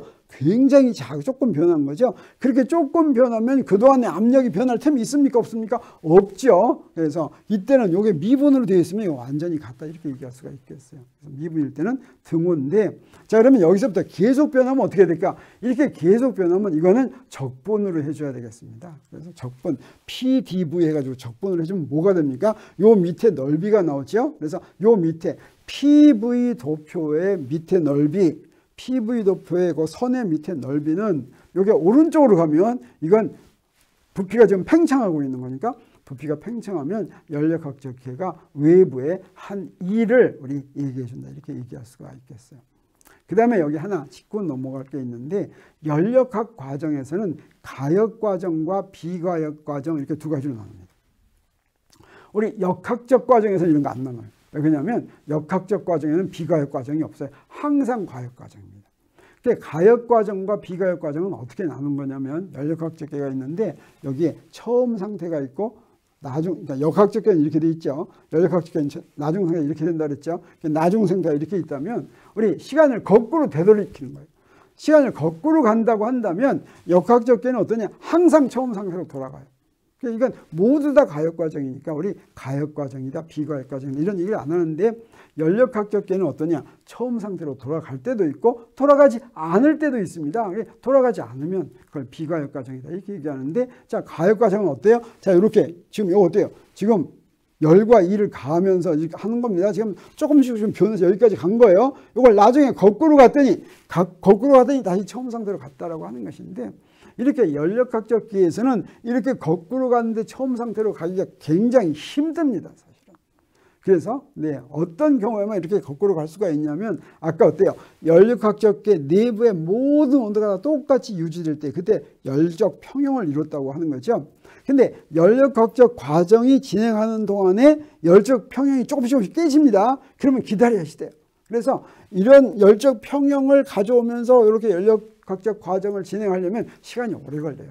이렇게 천천히 진행해야지 이게 이렇게 왔다면 거꾸로 가는데 그렇지 않으면 어떠냐? 비가역 과정은 거꾸로 갔더니 처음 상태가 아닌 다른 상태에 도달한다라고 하는 거죠. 이런 경우에는 비가역 과정입니다. 그런데 이 연력학적 과정은 세 상태 변수가 한꺼번에 변해서 복잡합니다. 그래서 이걸 좀 구분해서 이렇게 요거 세 개가 이렇게 있다면 구분해서 연력학 과정을 등합 과정, 등적 과정, 등온 과정 요 세 개가 각각 하나를 일정하게 유지하면서 하는 과정입니다. 그리고 또 하나 단열 과정. 이건 뭐 어떠냐? 열의 교환이 없이 일어나는 그런 과정. 이렇게 네 가지 특별히 자 이거는 실제로 이런 과정이 일어난다고 하는 것이 아니라 연력학적 기회를 조사하기 위해서 일부러 압력을 일정하게 유지하면서 과정을 만듭니다. 그럼 등합 과정. 일부러 부피를 일정하게 유지합니다. 그 부피 일정하게 유지하려면 어떻게 되겠어요? 피스톤을 안 움직이게 만들면 되겠죠. 등합 과정은 어떻게 하면 되겠어요? 아까 보여줬었지만 피스톤 위에다가 추 하나를 딱 올려놓으면 이거 등합 과정입니다. 등온 과정은 어떻게 하면 되겠어요? 등온 과정은 옆에다가 굉장히 큰 그런 물체를 온도가 일정한 물체를 접촉시킵니다. 그걸 히트 레저버라고 하는데 그런 걸 딱 접촉시키면 만약에 온도가 올라가면 바로 그쪽으로 열이 빠져나가고 해서 이제 등온 과정을 유지할 수가 있습니다. 온도를 일정하게 유지하는 과정 이런 것으로 이렇게 나눌 수가 있다고 하는 것이죠. 그게 등합 과정이라면 어떤 특징이 있냐면 자 이렇게 하면서 압력이 일정하게 유지되니까 우리 PV 도표를 그리면 이렇게 되겠어요. 압력이 일정이기 때문에 요거가 한 일을 계산하려면 아주 쉽게 계산할 수가 있죠. 이 적분하는데 요게 일정이니까 바깥으로 나오죠. 그래서 등합 과정에서만 그 압력은 딱 한 가지니까 여기다가 부피 변화량을 곱하면 그에 바로 한 일이 딱 나오는 거예요. 델타 V가 0보다 크면 바깥으로 일을 했고 델타 V가 0보다 작으면 일을 받은 게 되겠죠. 자, 이렇게 되는 게 등합 과정의 특징이 되겠습니다. 즉 이게 한 일, 외부의 한 일이 되겠어요. 등적 과정을 PV 도표로 그리면 어떻게 되겠어요? 이렇게 되겠죠. 자, 이거 부피가 변하지 않았죠. 한 일은 어떻게 되겠어요? 한 일은 0이 되겠죠. 이건 똑같으니까 이 두 개가 똑같으면 0 되겠죠. 자, 그런데 연력학 제1법칙에서 우리 뭘 아냐면 자, 이렇게 되는데 이게 0이니까 한 일이 0이니까 어떻게 돼요? 열 에너지, 내부 에너지의 변화량이 뭐과 같습니까? 받은 열량하고 똑같죠. 이게 등적 과정의 특징이다 이렇게 얘기할 수가 있겠습니다. 그래서 델타 E는 Q하고 똑같을 경우 이게 바로 등적 과정이 되겠습니다. 등적 과정에서는 또 이렇게 처음 상태와 나중 상태가 이렇게 바뀌는데 자 그래서 이런 특징이 있다고 그랬죠. 그리고 이제 걔가 받은 열량은 우리 온도 변화로부터 계산할 수가 있겠습니다. 어떻게 계산합니까? 걔가 받은 열량은 바로 뭡니까? 여기에 등적 과정이니까 그때 이게 이제 비열인데 CV는 비열이 두 가지가 있어요. 기체가 있으면 기체의 부피를 일정하게 유지했을 때 비율과 기체의 압력을 일정하게 유지했을 때 비율이 같지가 않습니다. 그래서 그 압력을 일정하게 유지했을 때 비율이 더 커요. 그러면 이건 바로 등적 과정이니까 여기 부피를 일정했을 때 한 데다가 몰수를 곱하고 델타 T를 곱한 게 받은 열이 되겠죠. 그래서 이런 특징이 있다고 하겠어요. 내부 에너지 변화량은 뭘로 쓸 수가 있겠어요? 바로 아까 내부 에너지는 Q와 같으니까 Q 여기서 구했으니까 비율을 구했으니까 온도 차이로부터 이렇게 딱 구할 수 있는 걸 알 수가 있겠죠. 특히 이상기체에서는 이 비율 잘 알죠? 뭐예요? 2분의 3R 이거 알죠? 그래서 여기에 2분의 3NR TF-TI가 되는 거 이거 우리가 알 수가 있겠습니다. 그리고 이제 세 번째 등 온 과정. 온도를 일정하게 유지합니다. 그러면 등 온 과정에서는 여기 이렇게 PV 도표가 이렇게 돼 있어요. 왜 그러냐면 이거 이상기체의 상태 방정식을 보면 이렇게 되는 거 우리가 알 수가 있어요. 그러면 이때 한 일을 구하면 저 그래프의 식을 알기 때문에 그 일 구할 수 있어요. 어떻게 구하냐면 요 PdV인데 여기다 P는 뭐에서부터 쓰냐면 이상기체의 상태 방정식 NRT에서부터 씁니다. 그럼 요거 어떻게 돼요? 네, P는 V분의 1, T는 일정이죠. V분의 1, V의 반비례니까 반비례하는 그래프는 저렇게 됐죠. 여기다 대입하면 네, 거기다 V에다가 이렇게 대입하겠어요. P는 V분의 NRT니까 이렇게 대입하면 이건 적분할 수가 있습니다. 자, V분의 델타 V, DV 요거 적분하면 쉽죠. 어떻게 쉽습니까? V분의 1을 적분하면 ln V가 나오죠. 그래서 여기에 VF 빼기 VI 할 것 같으면 ln VI분의 VF 이렇게 나오는 걸 우리가 알 수가 있습니다. 그리고 연력학 제1법칙에서부터 이걸 쓸 것 같으면 우리 뭘 알 수가 있냐면 저런 것도 우리가 알 수가 있는데 우리 뭐 합니까? 델타 E가 어때요? 온도가 일정하면 이상기체의 경우에는 내부 에너지 변화량이 없죠. 내부 에너지 변화량이 없으면 우리 E를 계산하면 등온 과정에서는 받은 열도 바로 계산이 됩니다. 그래서 외부의 한 E라고 받은 열하고 똑같아야 된다라고 하는 걸 우리가 알 수가 있습니다. 마지막으로 단열 과정은 어떤 거냐면 열 교환 없애는 거예요. 열 교환 없애는 거는 사실은 어렵습니다. 어떤 걸 우리 단열 과정으로 치냐면 어떤 과정이 굉장히 빨리 일어나면 그러면 열이 들어가도 나가도 할 틈이 없죠. 이제 그런 경우 뭐 타이어가 있는데 타이어가 펑크가 팍 났어요. 그럼 어떻게 돼요? 이때는 단열 과정이다. 여기 뭔가 막으로 막아놨는데 그 막으로 막아놓은 걸 탁 치웠어요. 그러면 바로 단열 과정이다. 이렇게 이야기할 수가 있습니다. 이제 걔를 열적으로 차단시키면 그리고 이제 단열재로 딱 차단시킨 거 그 안에서 일어나는 걸 우리 단열 과정이다. 이렇게 얘기할 수가 있는데 단열 과정은 뭡니까? Q는 0이죠. 그래서 연력학 제1법칙에서부터 Q는 0이니까 바로 이렇게 쓸 수가 있겠어요. 내부 에너지는 네, 바로 한 일의 변화량, 한 일과 같아요. 단열 팽창이면 어떻게 되냐? 단열 팽창이면 네, 단열 팽창하니까 어떻게 돼? 일을 바깥으로 한 거죠.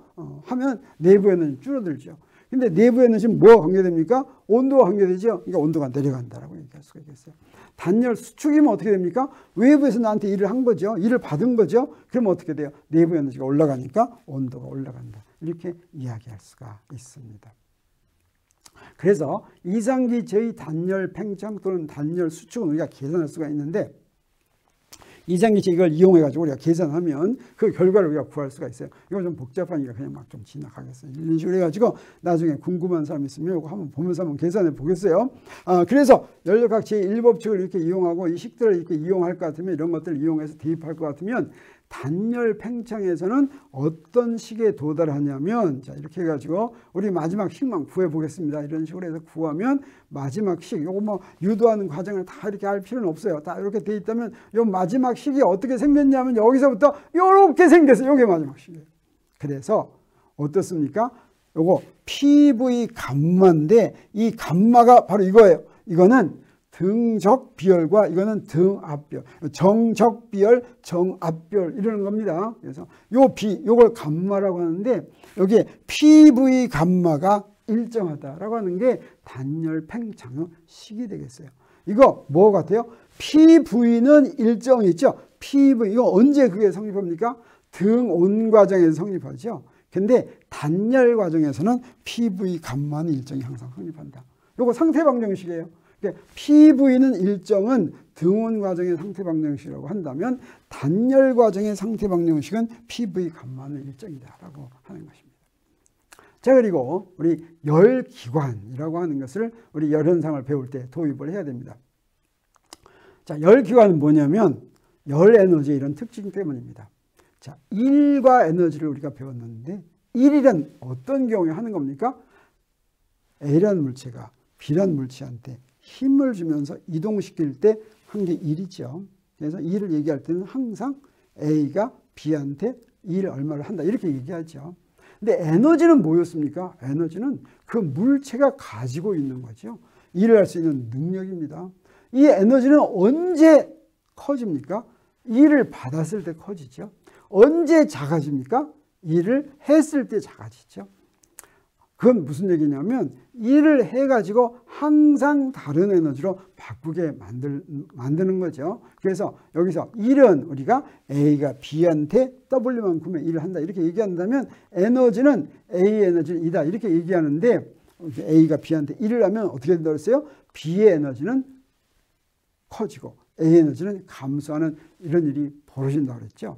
그래서 근데 에너지에는 그냥 에너지하면 뭔지 몰라요. 에너지는 어떠냐. 이렇게 여러 가지 종류가 있습니다. 운동 에너지가 있고 전기 에너지가 있고. 그래서 그게 뭔지를 알려면 앞에 뭘 붙여줘야지 돼요. 뭐 질량 에너지도 있고 핵 에너지도 있고. 근데 이렇게 에너지라고 붙인 이유는 뭐냐면 조건만 맞으면 항상 한 에너지에서 다른 에너지로 바뀌는 거죠. 이렇게 바뀔 때 무엇을 유지하면서 바뀝니까? 그 양을 유지하면서. 10줄의 운동 에너지가 전기 에너지로 바뀌면 10줄로 바뀌는 것이지 10줄보다 더 많게 바뀌지 않는다는 겁니다. 네. 그래서 에너지가 이렇게 여러 가지 형태가 있다고 하는 것은 한 형태에서 다른 형태로 언제든지 조건만 맞으면 바뀔 수가 있다고 하는 거. 이게 이제 에너지의 특징인데. 우리 지금 다루고 있는 게 뭡니까? 열 에너지죠. 열 에너지는 보통 내가 에너지가 많이 있으면, 내가 에너지 갖고 있으면 다른 사람한테 다른 물체한테 일을 할 수가 있는 거죠. 그래서 조건 맞으면 일할 여력이 되면 항상 일을 해서 다른 사람한테 에너지를 건네주죠. 근데 열 에너지는 어떤 특징을 갖고 있느냐? 일은 조건이 맞으면 일을 하는데 그래서 어떻습니까? 쾅 떨어집니다. 이게 쾅 위로 이렇게 이게 지금 위로 올라가면 어때요? 운동이 점점 커집니다. 그러면 쾅 떨어져 일을 하는데. 근데 열 에너지는 아주 특징을 가지고 있습니다. 열 에너지를 많이 갖고 있으면 어떻습니까? 뜨거운 물체. 이 뜨거운 물체가 조건이 맞으면 다른 놈한테 에너지를 전달해 줄 수가 없어요. 뜨거운 물체가 절대로 저절로는 일을 하지 않습니다. 그래서 뜨거운 물체를 다른 물체에 접촉시키면 다른 물체의 내부 구성 입자의 무질서한 운동만 증가. 열 에너지의 특징이 그거죠. 전체는 안 움직이죠. 전체는 안 움직이니까 어떻습니까? 일을 할 수가 없는 거죠. 네. 그래서 열 에너지의 특징은 뭐냐? 스스로는 절대로 일을 하지 못한다라고 하는 거예요. 그러니까 에너지를 갖는 이유는 뭐냐면 일을 하기 위해서 갖습니다. 에너지의 효용이 뭐냐? 에너지가 일을 할 수 있는 능력이니까 그거 갖고 있으면 언젠가 일을 하니까 그 에너지 갖는 거예요. 근데 열 에너지는 어떻습니까? 일을 할 수가 없다라고 하는 거죠. 더 이상 일할 수가 없다. 그래서 어떤 것이 마지막에 열 에너지로 바뀌면 더 이상 다른 에너지로 바뀌지 못하고 어때요? 그냥 없어집니다. 쓸모없는 에너지다. 그래서 열 에너지로 바뀌면 에너지가 소모된다. 이렇게 이야기를 했던 것입니다. 근데 이제 놀라운 일이 벌어지는 게 바로 뭐냐면 열 에너지를 일을 할 수 있게 만들어준 거예요. 그게 바로 열기관입니다. 스스로는 일을 하지 못하지만 열기관을 통하면 열 에너지를 가지고 일을 할 수가 있고 이걸 만들어서 18세기에 드디어 인간이 일을 하려면 인간이 노동을 해야 됐죠.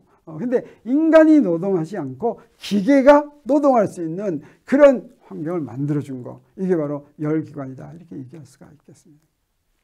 그래서 열 에너지를 역학적 에너지로 바꾸어서 일을 하는데 이용할 수 있게 만든 장치가 바로 열기관인데 맨 먼저 만들어진 게 사실은 더 먼저도 일부 원시적인 형태가 있었지만 유명한 게 뭐냐면 실제로 사용될 만한 게 뭐냐면 1712년에 뉴커먼 엔진이라고 하는 것입니다.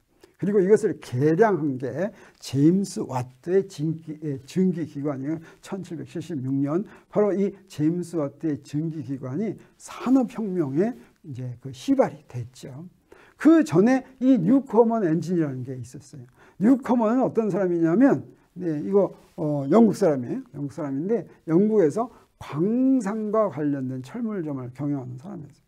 광산이 당시에 이제 광산 발견해가지고 이게 막 광석을 캐면 부자가 되는 거죠. 여기서 문제가 바로 뭐였냐면 광산의 갱도에 물이 차는 거였어요. 그러니까 물을 퍼올려야 되는데 이 물 퍼올리는 게 굉장히 힘들었어요. 그래서 물을 퍼는데 바로 이 뉴커먼 엔진이 실제로 이용이 돼가지고 영국은 물론 유럽에 이것들이 많이 설치가 됐었습니다. 어떻게 생겼냐면 이렇게 생긴 거예요. 자, 그래서 이 똑같은 동작을 반복합니다. 엔진은 어떻게 하느냐? 순서가 A, 여기 있죠. 저 A가 열리면 어떻게 하냐? 여기 지금 불을 떼주는 거예요. 열이죠. 불을 떼주면 기체가 팽창해요. 그래서 저거 위로 올라갑니다. 저 올라가면 저기서 이렇게 밑으로 이제 바가지가 밑으로 내려가죠. 그리고 이제 다 갔으면 저 B를 열어줘요. B를 열어주면 어떻게 돼요? 요놈이 B를 열어줘가지고 찬물을 부어줄 것 같으면 이게 식은이가 어떻게 돼요? 여기 다시 밑으로 내려옵니다. 그래서 물을 퍼날리는 거예요. 근데 요거의 저 특징은 뭐냐면 옆에서 열어주고 찬물 넣어주고 뭐 이런 걸 좀 해줘야 되겠어요. 물 푸는 노동력은 없지만 옆에서 관리를 좀 해줘야 되기 때문에 그렇게 편리 이제 뭐 약간 불편한 점이 있었다고 한다면, 네, 제임스 와트가 이걸 아주 이제 잘 이용할 수 있게 개량을 한 것입니다. 네, 증기기관을 발명을 했습니다. 자, 이걸 발명해가지고 와트는 이제 굉장히 부자가 된 거죠. 그러고 나서 이제 막 재미 보고서 막 새로운 걸 하려고 그랬는데 뭐 그렇게 많은 그 효과는 없었어요. 단 와트가 뭘로? 네, 그 일률의 단위가 됐죠. 와트. 그래서 단위 시간당 한 일, 이걸 이제 와트라고 이렇게 얘기합니다. 열기관은 어떻게 동작하냐면 순환 과정을 거칩니다. 아까 뉴커먼 기관도 순환 과정 거쳐서 똑같은 동작을 반복했죠. 똑같은. 근데 열기관의 경우에는 순환 과정이 조금 복잡합니다. 그래서 열 에너지를 역학적 에너지로 바꾸는 그런 장치인데 열기관에는 동작 물질이 있어요. 그 동작 물질을 가지고 열기관의 순환 과정을 한 바퀴 뺑 돌아오면 그러면 그 열기관의 동작 물질의 상태가 처음으로 돌아갑니다. 상태가 처음으로 돌아간다고 하는 것은 압력, 부피, 온도가 같아진다고 하는 거겠어요. 그럼 무엇도 같아지느냐? 내부 에너지도 같아지는 거예요. 그래서 그 열기관에다가 열과 일을 쭉 한 순환 과정 동안에 하면 나중에 원래 처음으로 돌아와서 이거 반복하면 계속 이 가해준 열이 외부에 일하는 것으로 이렇게 돌아온다라고 하는 것이죠. 그래서 한 번 순환 과정하면 어떻게 돼요? 내부 에너지 변화량은 없지만 그때 한 일이 열이 돼가지고 일을 하는 기계로 만드는 거, 이것이 바로 열기관이 되겠습니다. 그랬을 때 이걸 갖다가 PV 도표로 그려서 이렇게 순환 과정이 된다면 그럼 어떻게 되냐? 요거는 외부의 한 일이 0보다 큰 게 되겠어요. 왜 그러냐면 외부의 한 일하고 외부로부터 받은 일이 어떤 게 더 큽니까? 위쪽은 외부로 한 일이고 밑에 쪽은 외부에서 받은 일이죠. 그 두 개 합할 것 같으면 전체적으로 W가 0보다 큰 W가 나옵니다. 그래서 이거는 이렇게 PV 도표가 이런 식으로 시계 방향으로 돌아가면 이때는 외부에 일을 해준 셈이 되겠습니다. 그런데 이거 반대 방향으로 돌아가면 이렇게 순환 과정이 반대 방향으로 돌아가면 어떻게 돼요? 한 일이 어떻게 되겠어요? 자, 요거 처음에 게 마이너스고, 자, 요거 플러스 뺄 것 같으면 마이너스가 더 크죠. 한 일이 0보다 더 작습니다. 자, 이런 경우는 우리 어디다 써먹을 수 있느냐? 뭐 에어컨이나 냉동기나 이런 데 우리가 써먹을 수가 있다고 할 수가 있겠어요. 그래서 열기관의 동작 원리는 이렇게 두 가지가 있습니다. 고열원과 저열원에 이렇게 접촉을 시켜놓습니다. 그래서 고열원에서는 열이 들어가는 거예요. 저열원으로는 열이 빠져나갑니다. 그 차이만큼 어떻게 하냐? 일을 한다. 그래서 고열원에서 받은 일을 QH라고 그러고 저열원으로 나간 걸 QC라고 하면, 그러면 고열원은 온도가 높고 여기는 온도가 낮죠. 여기서 Q에는 부호가 여기 적용돼야 됩니다. QH는 0보다 커야 되고 QC는 0보다 작아야 되겠어요. 자, 이렇게 부호 약속을 할 것 같으면 한 일은 뭐냐면 뭐가 같으면 저 Q를 전부 다 더한 거 QH 더하기 QC가 뭐가 같아요? 1과 같다라고 하는 것이죠. 그래서 이때 그 1이 0보다 커지면 이 열기관이 열로부터 뭘 할 수가 있어요? 일을 할 수 있는 기회를 만드는 것이죠. 그러면 열기관에 투입된 에너지는 바로 저 고열원에서 내가 열로부터 열을 해주는 거, 데펴준 거, 이게 바로 투입된 에너지가 되겠어요. 저열은 뭐냐? 주위 환경이에요. 이 열은 주위 환경으로 저절로 빠져나갑니다. 그래서 이 일에 사용된 건 뭐가 사용이 되냐면 요 두 개 더한 거. 여기서 QC는 0보다 작아요. 그 두 개 더한 것만큼이 바로 이 일에 사용이 되는 것이죠. 그랬을 때 우리 무엇을 효율이라고 하냐면 내가 가해준 열분의 한 일. 그러니까 효율은 가해준 열이 QH라고 했죠. 한 일이 W라고 그랬어요. 자, 요거 효율인데 이 효율은 항상 1보다 작다. 1보다 작다. 열 기관의 효율이 100%가 될 수는 없다고 하는 것이죠. 그 왜 그러냐? 이 QC가 절대 0이 아니기 때문입니다. 저 열은 온도가 낮으면 열이 아무리 막아도 저절로 그걸 흘러내려가 버려요. 그래서 열 기관의 효율은 절대 1과 같거나 그럴 수가 없냐. 1보다 더 작다라고 하는 것이 열 기관의 특징이다. 이렇게 이야기할 수가 있겠어요. 그래서 그걸 우리 뭐라고 얘기하냐면 효율이 100%인 열 기관은 존재하지 않는다. 이렇게 얘기합니다. 그런데 아까 카르노 한번 설명했었죠. 열소설을 갖다가 이제 믿은 사람 중에 하나가 카르노라고 했는데 이 카르노라고 하는 사람이 열기관 중에서 가장 이상적인 열기관 이론으로를 논문으로 썼습니다. 처음에는 이 논문이 사람들한테 관심을 갖지 못했어요. 나중에 관심을 갖게 됐어요. 그래서 열기관의 효율은 이렇게 되는데 이 효율이 최대가 될 수 있도록 그래서 QC가 0이면 이게 되지만 결코 그런 열기관을 만들 수가 없으니까 카르노 기관은 어떠냐? 동작물질을 이상기체로 만들었어요. 동작물질을 이상기체로 하면서 순환 과정을 잘 설계해서 효율이 최대인 이상적인 열기관을 설계했습니다. 자, 그럼 어떻게 순환기관을 했냐면 카르노는 이런 사람이에요. 16세 어린 나이에 에꼴 폴리텍, 이게 프랑스에서 아주 유명한 굉장히 엘리트를 양성하는 그런 대학교죠. 나폴레옹이 만들었습니다. 그래서 여기는 그냥 굉장히 유명한 사람들만 들어가는데 들어가서 샤를리나 코리올리 등 굉장히 유명한 사람들하고 같이 공부했다고 하는 것이죠. 그리고 또 유명한 교수들한테 배웠어요. 그리고 나서 전기기관이 발명될 시기에 열기관이 동작된 그런 이론이 전혀 존재하지 않을 때 이 사람이 카르노 기관에 대한 논문을 썼습니다. 그래서 이 논문은 당시에는 별 관심을 받지 못했지만 나중에 열역학 법칙이 수립된 다음에 카르노가 굉장히 나중에 관심을 가졌는데 불행하게도 굉장히 일찍 죽었어요. 근데 저거 보세요. 36 뭐 이런 게 죽었죠. 36살의 나이에 콜레라에 걸려서 사망함으로써 자기가 뭐 어떤 일을 했는지 모르고 죽었죠. 그래서 카르노 기관은 어떻게 동작하는지를 보면 자, 이렇게 동작합니다. 순환기장이 되는데 딱 정해져 있어요. 자, 1에서부터 2로 가는 거예요. 1에서부터 시작합니다. 1에서부터 2로는 어떻게 가느냐? 어떻게 가냐면 이렇게 하는 거예요. 이상 여기에 설명이 자, 요건 뭐냐면 등온 과정이에요.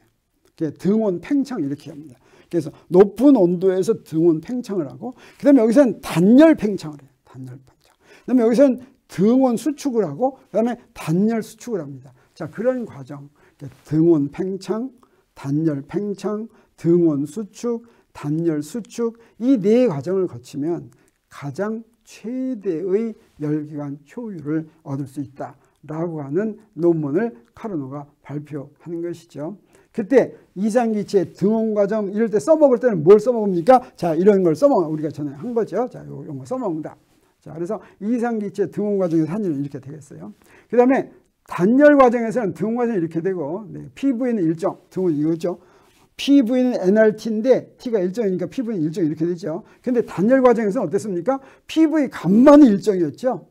이거 두 개를 써가지고 우리 카르노 기관이란 등온 팽창, 단열 팽창, 등온 수축, 단열 수축을 하는 거라고 그랬죠. 그렇게 한 바퀴 돌았을 때의 열 효율을 계산해서 효율을 계산할 수가 있는 것인데 저 두 식을 이용합니다. 그래서 1단계 등온 팽창에서 계산을 하면 자, 여기 두 개로 가는 것인데 저 이렇게 계산을 쭉 하겠어요. 계산. 우리 시간 별로 없으니까 그냥 계산하겠어요. 자, 그 다음에 단열 팽창. 또 계산을 또 이렇게 쭉 하겠어요. 이렇게 여러분 관심 있으면 한번 보세요. 이렇게 쭉 이렇게 계산합니다. 아까 이건 뭐예요? 이거 단열 팽창 식이죠. 계산을 하겠어요. 그 다음에 등원 수축도 이렇게 쭉 계산을 합니다. 이렇게 쭉 계산해요. 이렇게 쭉 계산을 해가지고, 네. 뭘 계산합니까? 이렇게 단열 수축도 쭉 계산을 합니다. 이렇게 계산을 해요. 네. 그 연력학 제1법칙하고, 그 다음에 단열 수축식을 해가지고 이렇게 다 나왔어요. 이걸 정리해서 뭘 계산하느냐? 효율을 계산. 카르노 기관의 효율을 계산합니다. 카르노 기관의 효율을 계산하면 무엇이 되냐면, 카르노 기관의 효율은, 자, 이런 걸 다 했는데, 카르노 기관의 효율은 다른 효율이나 마찬가지로 이제 이런 관계를 여기서 계산해 놓은 거예요. 이거 나중에 이용해 먹을 거예요. 자, 이런 관계 있다는 거를. 네. 요거 뭐예요? 좀 이상기체의 성질로부터 이게 전부 다 이렇게 유도된 거예요. 여러분 이게 나중에 필요하면 한번 보세요. 뭐 그렇게 필요할 때가 그렇게 많지는 않습니다. 자, 그러면 효율을, 자, 그래서 여기서 이용해 먹을 거는, 자, 요거예요. 지금 요거. 아까 연력학 제1법칙하고 이상기체의 상태 방식 이런 걸 다 집어넣어가지고 여기까지 구했어요. 근데 효율은 어떻게 되냐? 효율은 이렇게 된다 그랬죠. 이게 바로 효율이죠. 이래 됐을 때 카르노 기관에서는 QH분의 QC가 어떻게 되냐면, 자, 여기서부터 우리 요거 해놓은 거, 그러니까 QH는 이렇게 주어졌었고 QC는 이렇게 주어졌어요. 이게 우리가 앞에서 구한 거예요. 그래서 QH분의 QC의 B를 딱 구하면 뭐가 되냐면, 요거 집어넣었어요. 이렇게 되는 거예요. 그러면 여기다가 V3, V4하고 V1, V2에다 요거 구한 걸 여기다 집어넣어요. 여기다 집어넣으니까 이게 어떻게 되느냐?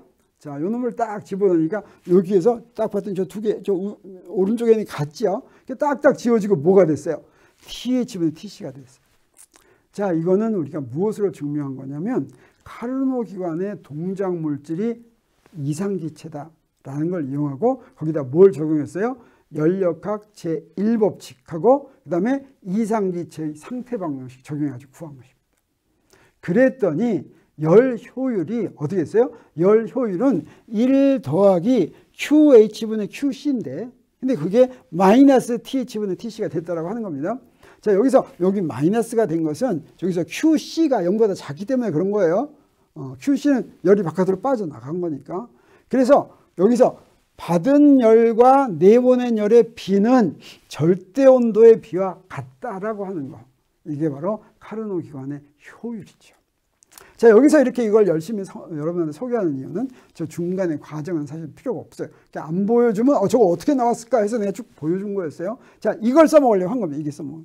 이게 카르노 기관의 효율인데 바로 요 식입니다. 저놈하고 요 놈하고 같다. 이 카르노 기관의 효율이 나중에 연력학 제2법칙이 나오는데 굉장히 크게 기여를 했습니다. 그래서 연력학 제2법칙을 여러분한테 소개하려고 합니다. 우리 앞에서 역학적인 과정을 할 때 세상은 전부 다 기본 법칙으로 설명이 되는데 F는 MA가 기본 법칙이다. 그리고 에너지 보존 법칙도 기본 법칙이다. 그래서 에너지 보존 법칙 하나 있으면 다 설명한다 그랬죠. 근데 연력학적 기에 대해서는 뭐라고 했습니까? 연력학적 제1법칙이 기본 법칙이다. 그러면 우리 역학적 현상하고 비교하면 연력학 제1법칙만 있으면 다 될 것 같죠. 그런데 그렇지가 않았다라고 하는 것입니다. 그래서 역학적 계와 연력학적 계를 비교할 것 같으면, 자, 역학적 계는 우리 아까 한 번 더 하는 거예요. 물체 운동이 대상이라고 한다면 무수히 많은 물체, 무질서 운동. 여기서 변수는 뭐였어요? 위치하고 속도라면 여기서 변수는 압력, 부피, 온도였죠. 상호작용은 뭐였어요? 여기는 힘이라고 한다면 이것은 열과 일이었죠. 그 다음에 기본 법칙은 뭐였어요? 이건 운동 법칙이고 에너지 보존 법칙이면 여기서는 그게 저 에너지 보존 법칙에 해당하는 게 연력학 제1법칙인데 우리 역학적 계에서는 이거면 충분하다. 이거면 끝. 결과가. 자, 이건 자, 운동 경로를 구하고 연력학적 과정을 구하는데 설명할 때 여기서는 충분했어요. 충분. 근데 여기는 어떠냐?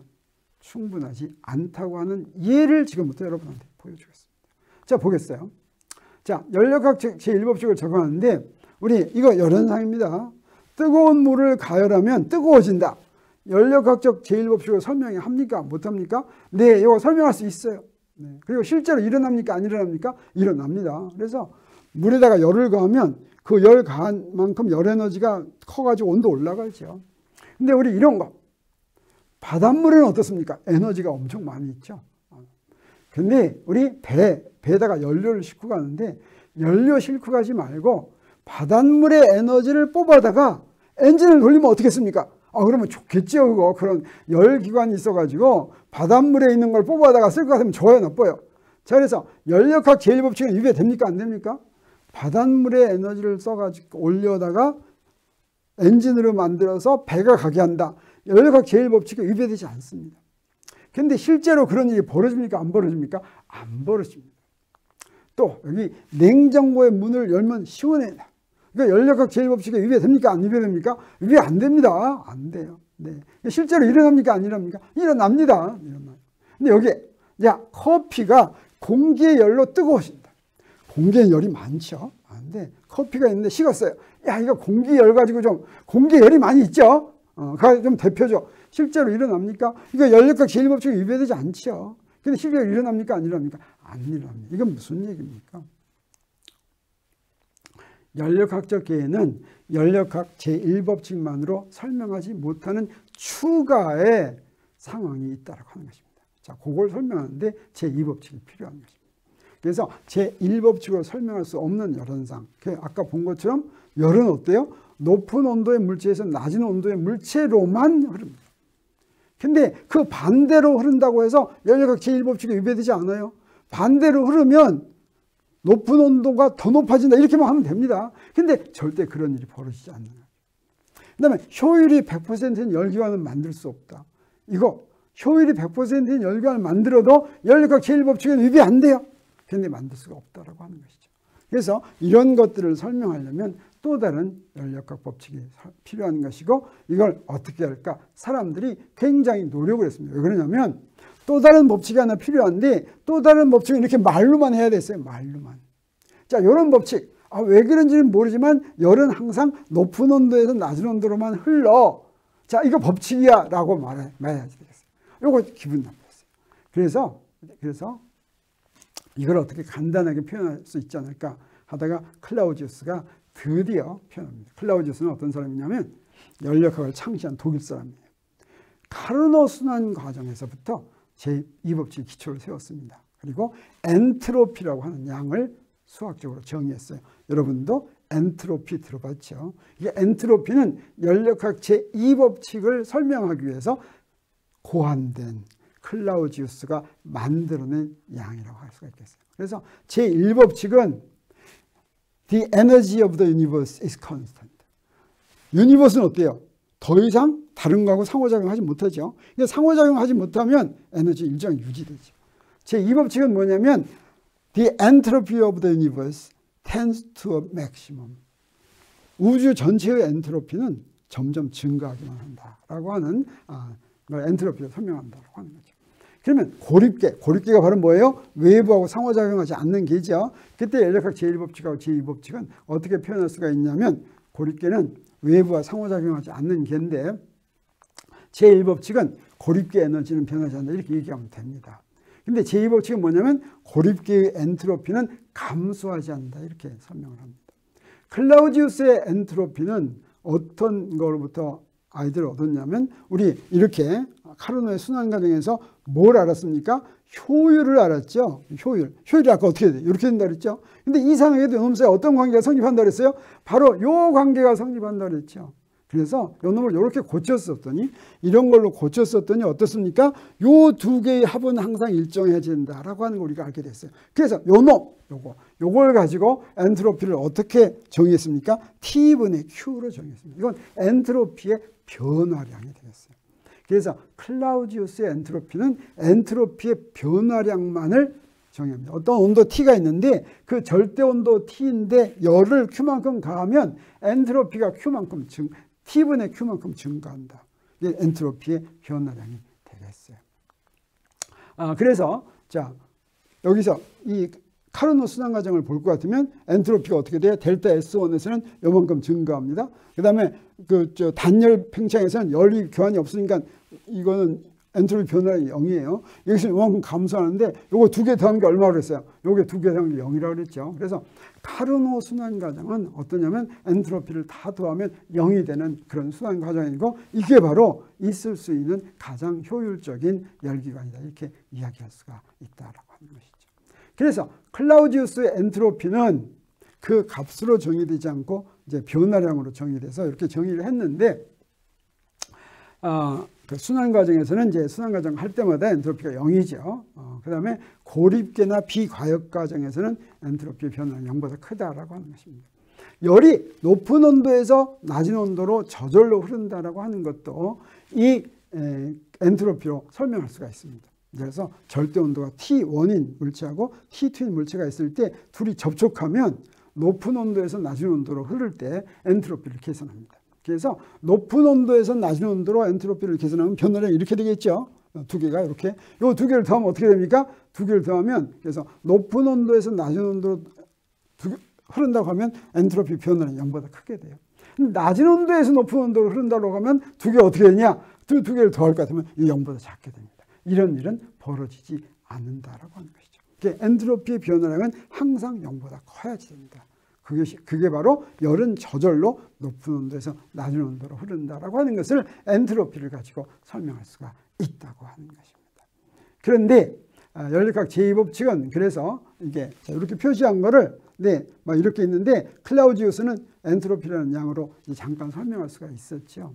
근데 우리 이건 바로 열역학적인 방법으로 고안한 엔트로피입니다. 그래서 엔트로피에는 사실은 두 가지 정의가 있어요. 그래서 에너지가 열물리에서는 자 이렇게 정의가 됐었죠.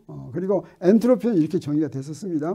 통계역학은 어떻게 된다고 했어요? 기본 법칙으로부터 정의한다고 했죠. 그래서 에너지가 어떻게 됐습니까? 에너지가 구성 입자들의 에너지를 전부 다 더한 거, 이게 이제 내부 에너지고, 그때 다 더하면 이상기체에서는 저거 딱 온도로 정의가 된다. 이게 이제 에너지에 대한 정의였죠. 통계역학에서. 엔트로피는 어떻게 정의하냐면, 이건 우리가 자세하게는 설명하지 않겠지만 바로 이렇게 정의합니다. 이렇게. 그래서 통계역학에서는 엔트로피를 이렇게 정의하는데, 요게 오메가는 에너지 1을 갖는 상태의 수예요. 이게 볼츠만 상수예요. 요거 누가 정의했냐? 볼츠만이 이렇게 정의했습니다. 그래서 통계역학으로도 에너지가 이렇게 정의가 된다라고 하는 것이죠.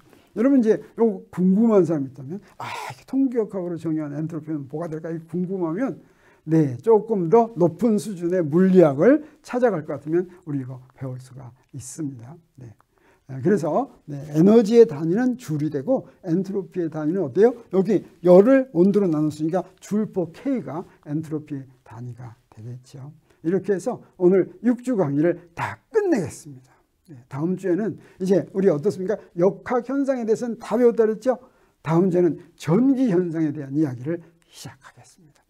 그때까지 여러분 안녕히 계세요.